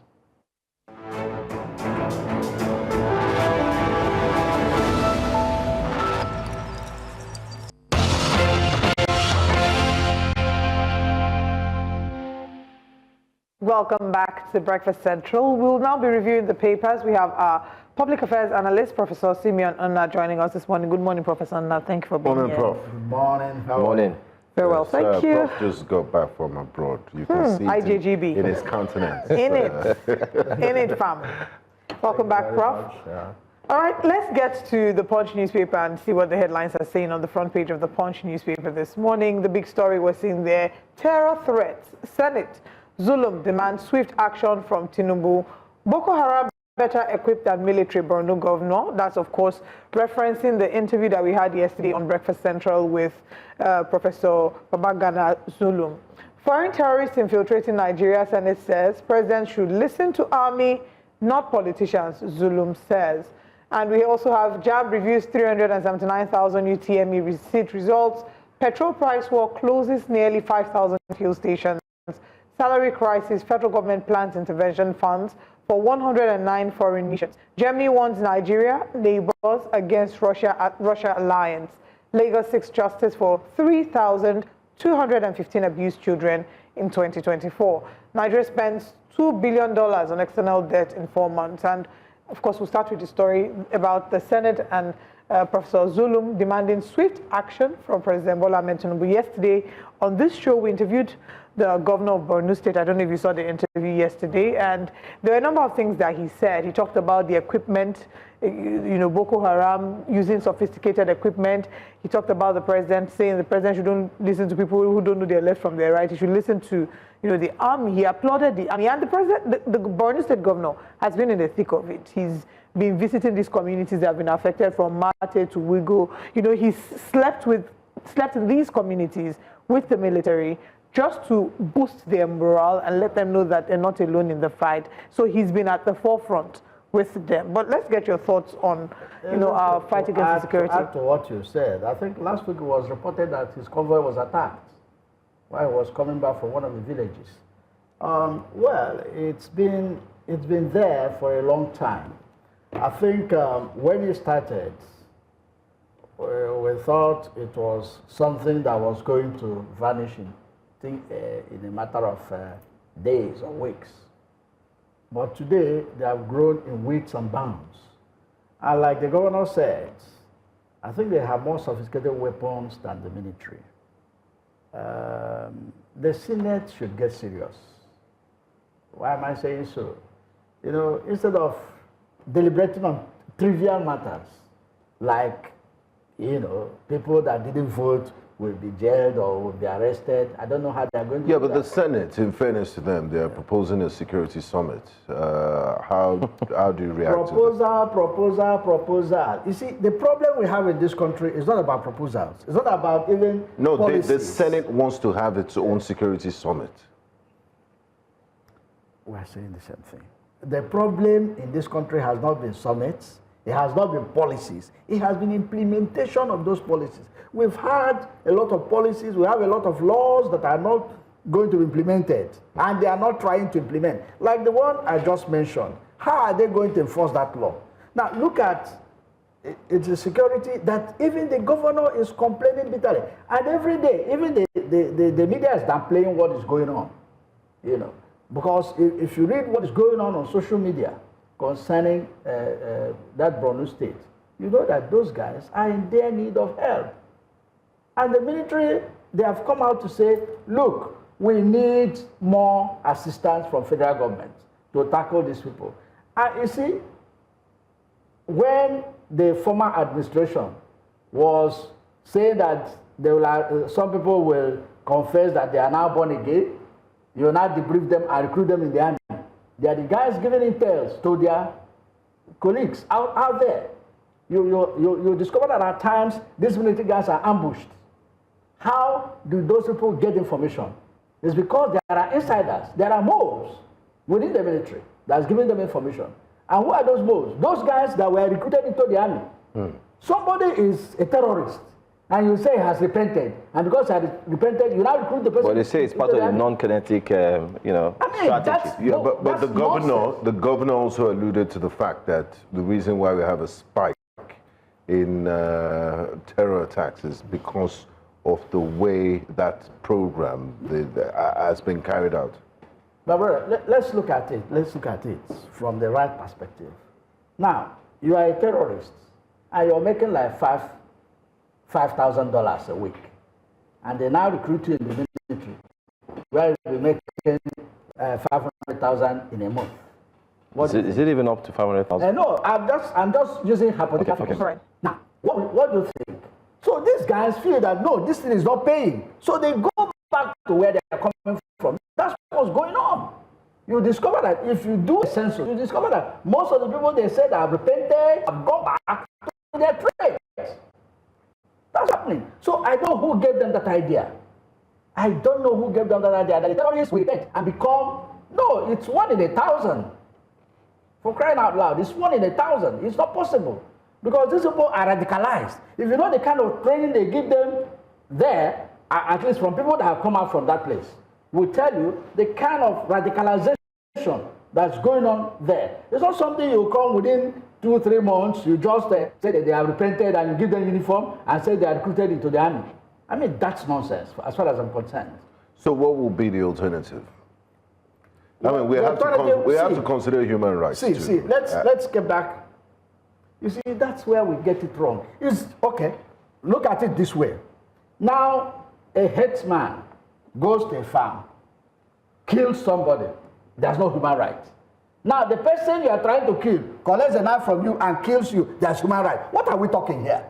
We have a case in point that even the international media are awash about. Yeah, there's a saying. The guy that they were about to kill, he collected a knife and killed the guy, and you want to hang the guy. What are we talking about? What human right are we talking about? Issues of miscarriage of justice. And there's a saying that an eye for an eye makes the world blind. See, like I was trying to say, now, during the Jonathan regime, missionaries were brought. And these guys always decimated these people. And somebody just came from the blues and said, no, we're not going to have these guys again. And they sent them away. That is why we are where we are today. If they had allowed those missionaries there, they would have decimated this Boko Haram.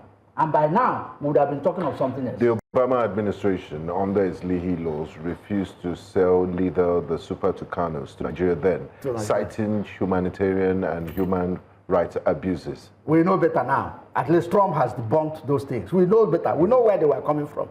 They wanted us to buy the same-sex marriage. It's as simple as that. Well, that's still alleged. That's what they wanted us to buy. And when Jonathan refused to buy that, they now came up with all manner of things. Anyway, let's look at another story so we don't waste so much time on that story. Let's look at another one still on the Punch. There's a lot. Petrol price war closes nearly 5,000 fuel stations. Petrol price war closes nearly 5,000 fuel stations.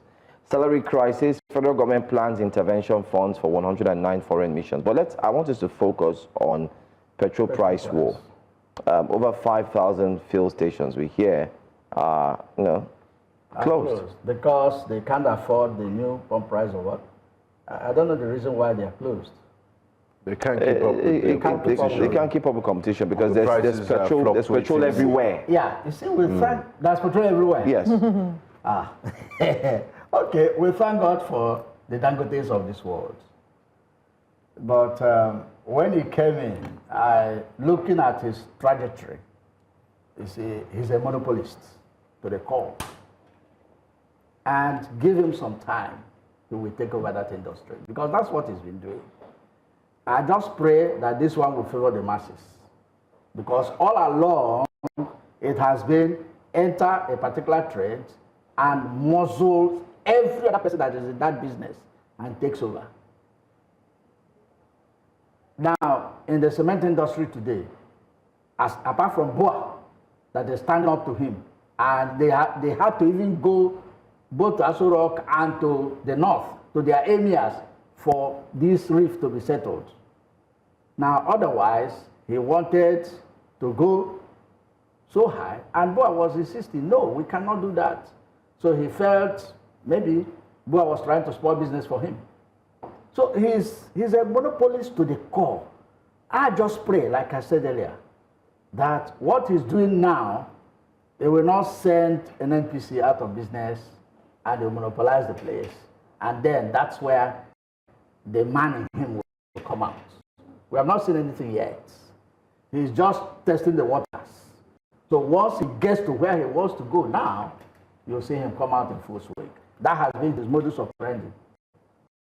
From all other businesses he has been operating in this country. But I think, for the fact that it's sad. Okay, yeah, we do. Let's take this call. Good morning, Elder David. Good morning, ma. Good morning, sir. Please go ahead. Good morning, ma. Good morning, sir. Good morning. How are you today? Elder David, your audio is really low. Can you please speak up? Who are those recruiting those? They call them repentant Boko Haram. Are they repentant? If they are repentant, then the IPOD is security this thing they arrested in the issue equally be recruited who are repentant as well. Yes. It's not the president, but those people are equally involved in recommending them to be recruited into the army. They are the problem of this country. They are the ones giving information. If Nigeria is fighting another country, Nigeria have the best army we can think of. They fight in Congo and everywhere. We have the best security unit. It's an internal fight where you have people in a village and others buy arms for all these people. All these are political. This is what I've been saying.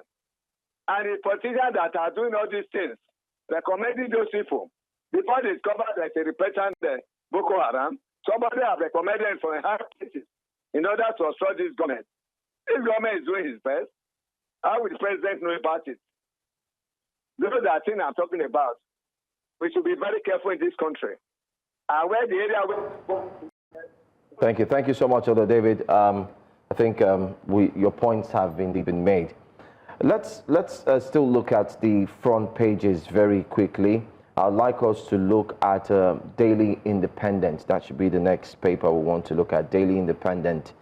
Finally, much touted coalition to unseat Tinubu picks ADC. We just spoke about this with a guest who joined us from the All Progressives Congress, and he said it's looking like an arrangement that is dead on arrival because these three political powers do not have any likening to make it work. What's your take on this much touted coalition? Well, let me start this way. Now, the way things are panning out, it looks as if APC is winning now. But I can tell you for free, and you can go to the bank with it. 24 hours is a long time in politics. Very long time in politics. There's going to be implosion in APC. The parties that are trying to form coalition, I've not seen their seriousness yet. If they are serious, we will know. For now, they are just playing to the gallery. However, we need to be very careful because a one-party state might not augur well for this country. It was tried before. You know, we forget easily. I've said this severally, maybe on radio and one other television house, that we forget easily. If we don't forget easily, we will not forget what happened in 1983. It was the same thing that played out. MPN then wanted to take everywhere, including places he didn't win. Shagari then didn't win. It happened in Imo, because then there was no Abia. It happened in Anambra, it happened in Ondo, the Mobrowo saga. That was what led to the military coming back. The politicians don't learn anything. Because if they do, they won't be doing what they are doing now. Because that's exactly what played out in 1983. But they'll tell you that there was a point in this country where PDP controlled most states of federation, even the Southwest, apart from Lagos State. So it's not a new thing. Yeah, it's not new per se, but if you look at the style that Obasanjo used, it's the same style they are using now. Because what Obasanjo was doing then was the guy at the EFCC, the first EFCC chairman, will go after you, and the next minute you come over to PDP. It's something that is happening now. Fortunately, the guy is NSA now, so they're using the same modus operandi. You see, they go after you. Look at Okoa. How many times did he go to EFCC? The next thing, and don't forget, when Comrade Shomole, now Senator Shomole, was the chairman of APC, he said if you are a sinner, if you come over to APC, you become a saint. And Senator Sani said if APC wants to treat corrupt people from their party, they use deodorants. If they want to treat corrupt people from other political parties, they use insecticides. So you see, it is something that is playing out. Deodorant is not expensive, by the way. Yeah, it is. Just saying. Very expensive. Very expensive, but insecticide is more killing.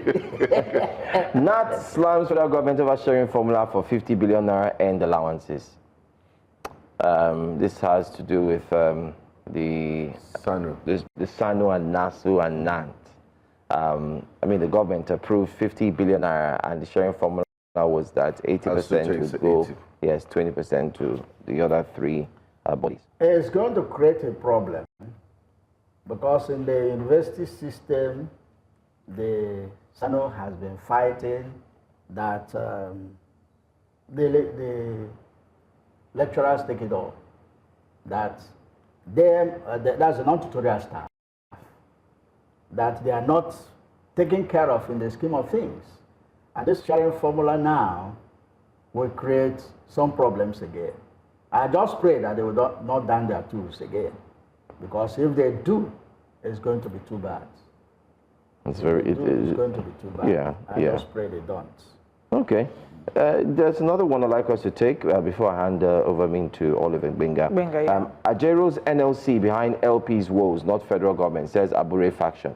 Just yesterday, we took the report, this one, and also talked about it. Joe Ajaero, president of the Nigerian Labour Congress. I saw him on television. Exactly. I'm sure you're also aware of what he said. He talked about the federal, the government and government agencies ensuring that they hands off anything concerning the Labour Party. It also talked about the factions. But this morning on Daily Independent, Julius Abure has responded by saying that Ajaero is even behind the woes of the party. I don't know how he is, but there are a lot of people creating the problem. And Abure himself is a major problem in that party. And the Supreme Court is not helping matters, because telling them to go and resolve your problem. Yeah, I understand. I'm not a lawyer, but I understand from lawyers that, well, leadership is a political affair, so the political parties should handle it. But where some of us are blaming the Supreme Court is that same lawyer said that tenureship is not a political thing, it's a legal issue. So they would have made pronouncement on the tenureship of, what do you call him, Ajaero. Sorry, not Ajaero, Abure. Now, if they had mentioned that his tenure has expired, peradventure, we won't be where we are today. So I think the Supreme Court is not helping matters.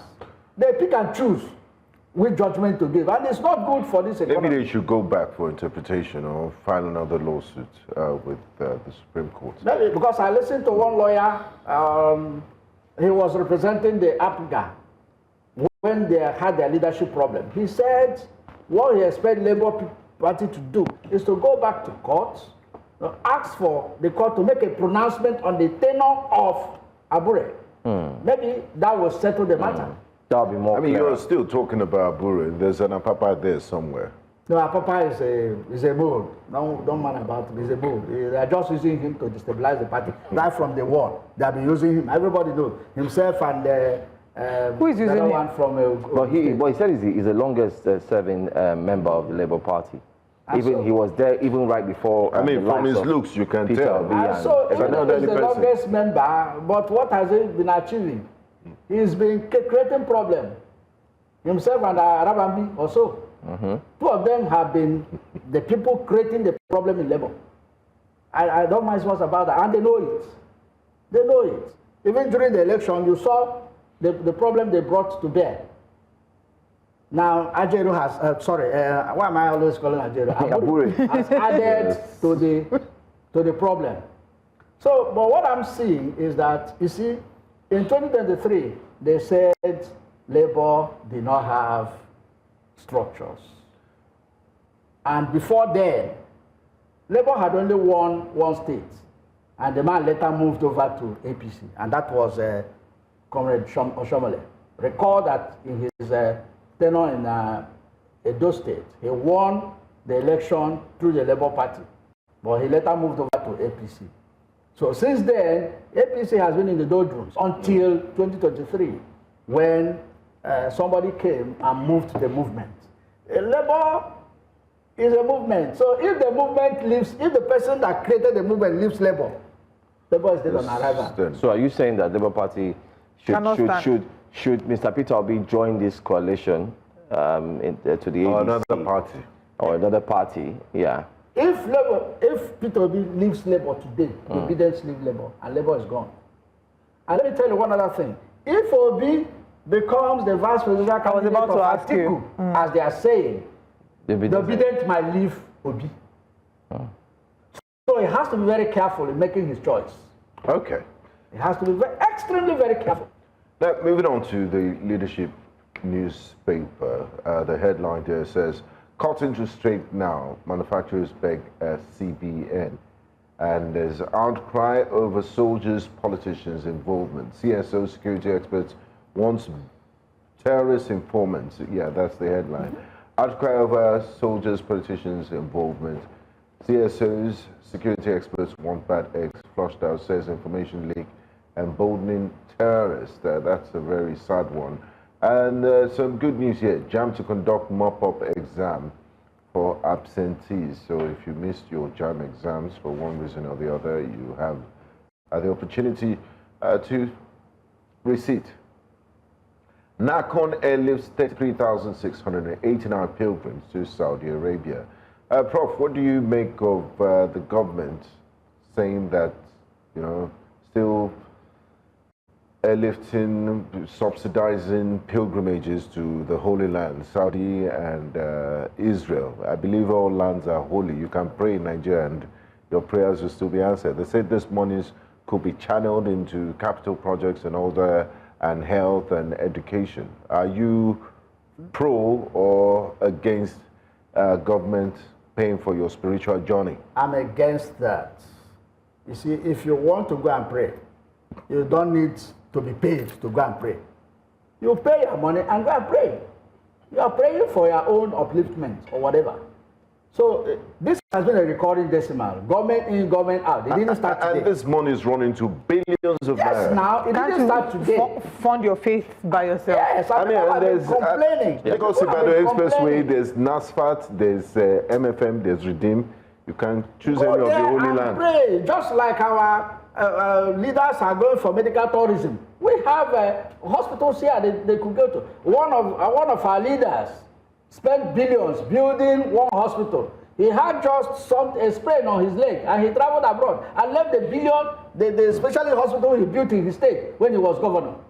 So I don't even know where we are going from. A Ugandan politician did a Thanksgiving. He had cancer, then went into remission, went to hospital in Germany, was there for months. When he came back, he built a church. But that's he built a church, yes, and not a hospital. He built a church. That's the mentality of Africa. But let's look into. Mali said we should be taken out from slavery mentality. That mentality is there. So which Mali? Bob Mali or Naira Mali? Bob Mali, no, Bob Mali. Okay, we need to be sure which Mali you are talking about. Bob Mali, please. Naira gains 8.23 Naira after CBN interest rates hold. So, yeah, positive news there. And Wike defends 1.78 trillion FCT 2025 budget before the National Assembly. And that's what we have on the front page of the leadership. Well, and also, cool rumors cause anxiety in Côte d'Ivoire. We've seen the story on social media, but we're yet to get clear details on events there, so we can actually leave that. FG offers hope of homes in 753 duplex estates, and also Nigerians can lose $11 billion annually to digital skills gap. I mean, the current type of education, the 21st century professional needs to be digitally savvy and be equipped with information technology as to be competitive in the labor market. But how many public hospitals, even public schools, have computers? How many of the students have computers? The private schools do. Yes. But the public schools, I don't know. I don't know how many. The public schools might have, they draw it on the wall and say, what is this? It is a mouse. But the private schools do have computers, because we have some of our children in the public schools and they do have a lot of computers. I wanted to comment on two issues. Yes, please. One is the budget by FCT Minister. 1.78 trillion. I think the FCT Minister is doing a yeoman's job in Abuja. Forget the political aspect of his life. Let's focus on the infrastructure aspect of his life. I think he's doing a human job, because if you go to Abuja now, you will see a lot of things that he's doing. And I think if he has actually attached projects to the money that he wants to spend, he should be given that money to continue with what he's doing. Absolutely. The other issue of the flat, the duplexes, that's 754, yeah? Yes, and owned by the former CBN governor. I've read so many things about it, but the one that fascinates me was the man that said the federal government should have acquired that thing and given it to civil servants. Well, they say so. They've given it to the Ministry of Housing, and I guess we're just waiting to see how the Ministry of Housing will handle this. If they're going to give it to civil servants, if they want to sell it, they will sell it to themselves. Well, so let's not preempt them. Let's wait to see what they decide to do with this house. They should give it to journalists. Professor Nna, thank you for joining us this morning on Breakfast Central. Whilst big guys hustling for journalists to get these houses, we're on a very short break.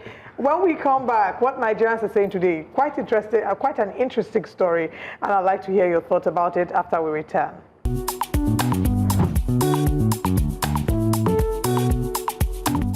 Welcome to What Nigerians Are Saying. Today, I want to tell you about Prison Break Oshun Edition. Michael Schofield and his gang have left the confines of the prison. But first, let's begin with a rather dramatic story from across the Atlantic. Last Friday in New Orleans, 10 inmates escaped from the Orleans Justice Center in a Hollywood-style jailbreak. They removed the toilets, cut through steel bars, scaled through the walls, and left behind a note for authorities saying, "Too easy, LOL."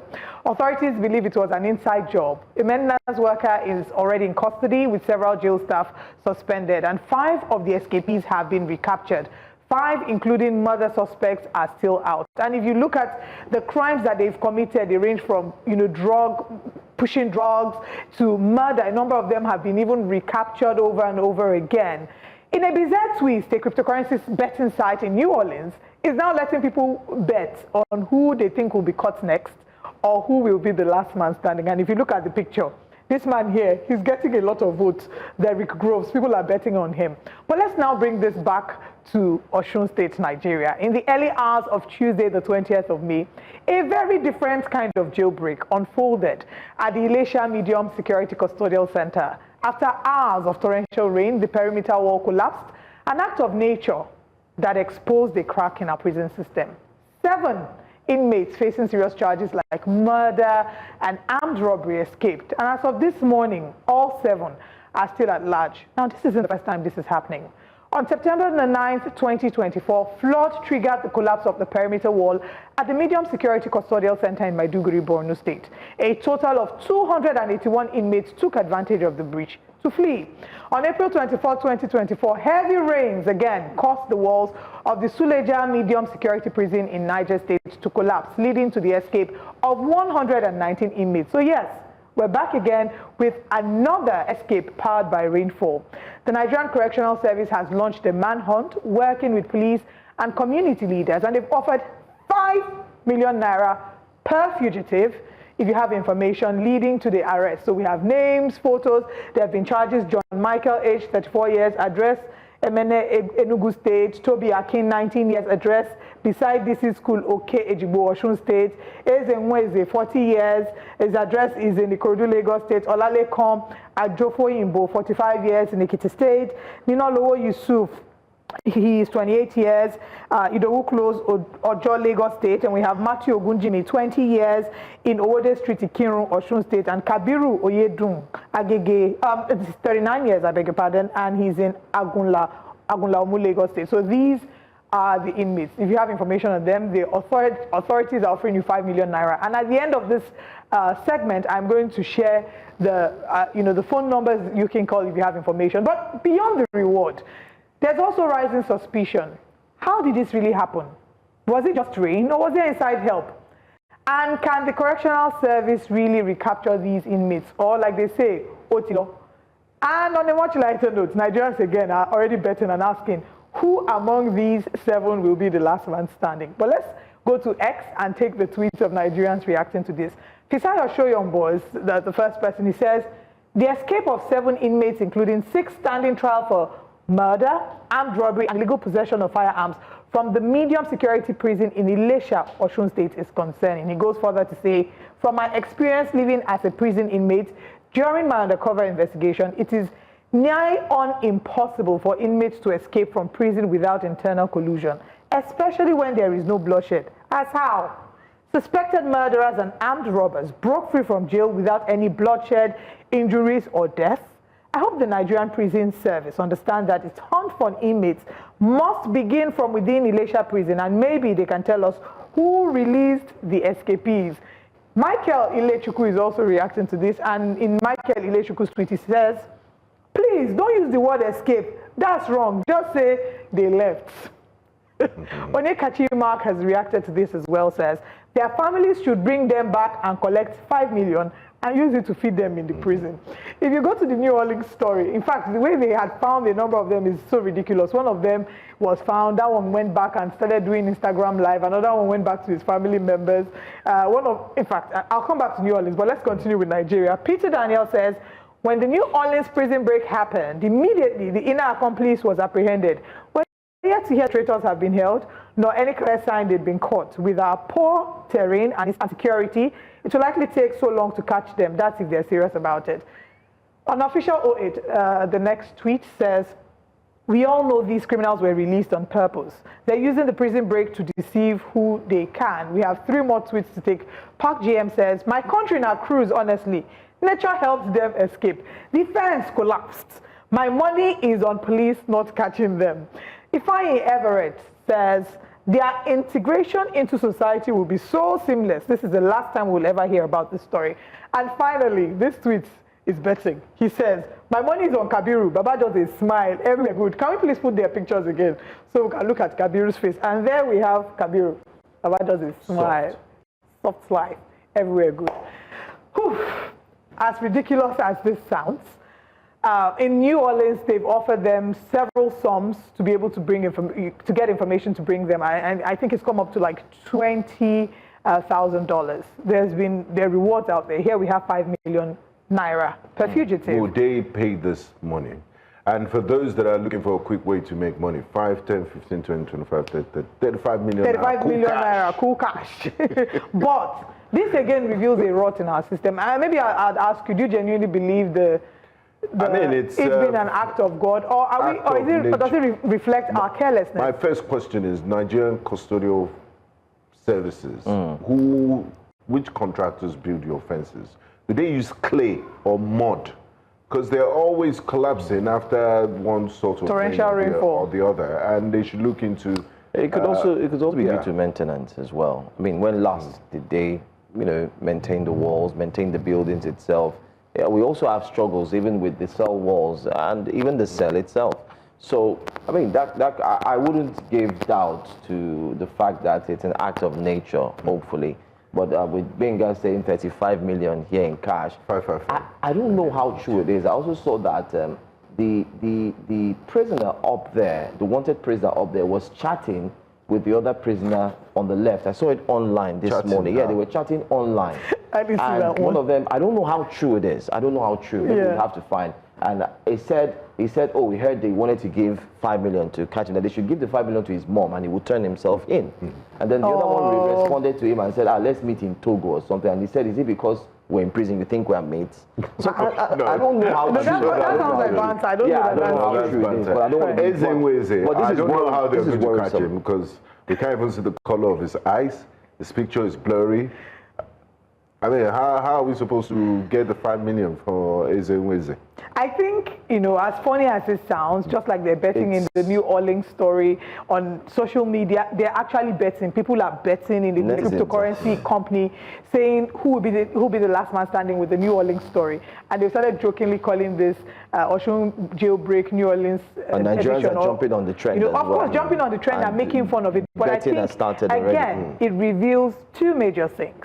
One, the flaw in our systems and structures. When we're talking about building collapse, how is it that every other year we're hearing about a rainfall affecting the fence? Yeah. What was used to build the fence? And if you've seen this happen more than once, shouldn't that then create an opportunity for us to come together and ensure that we're reworking the system?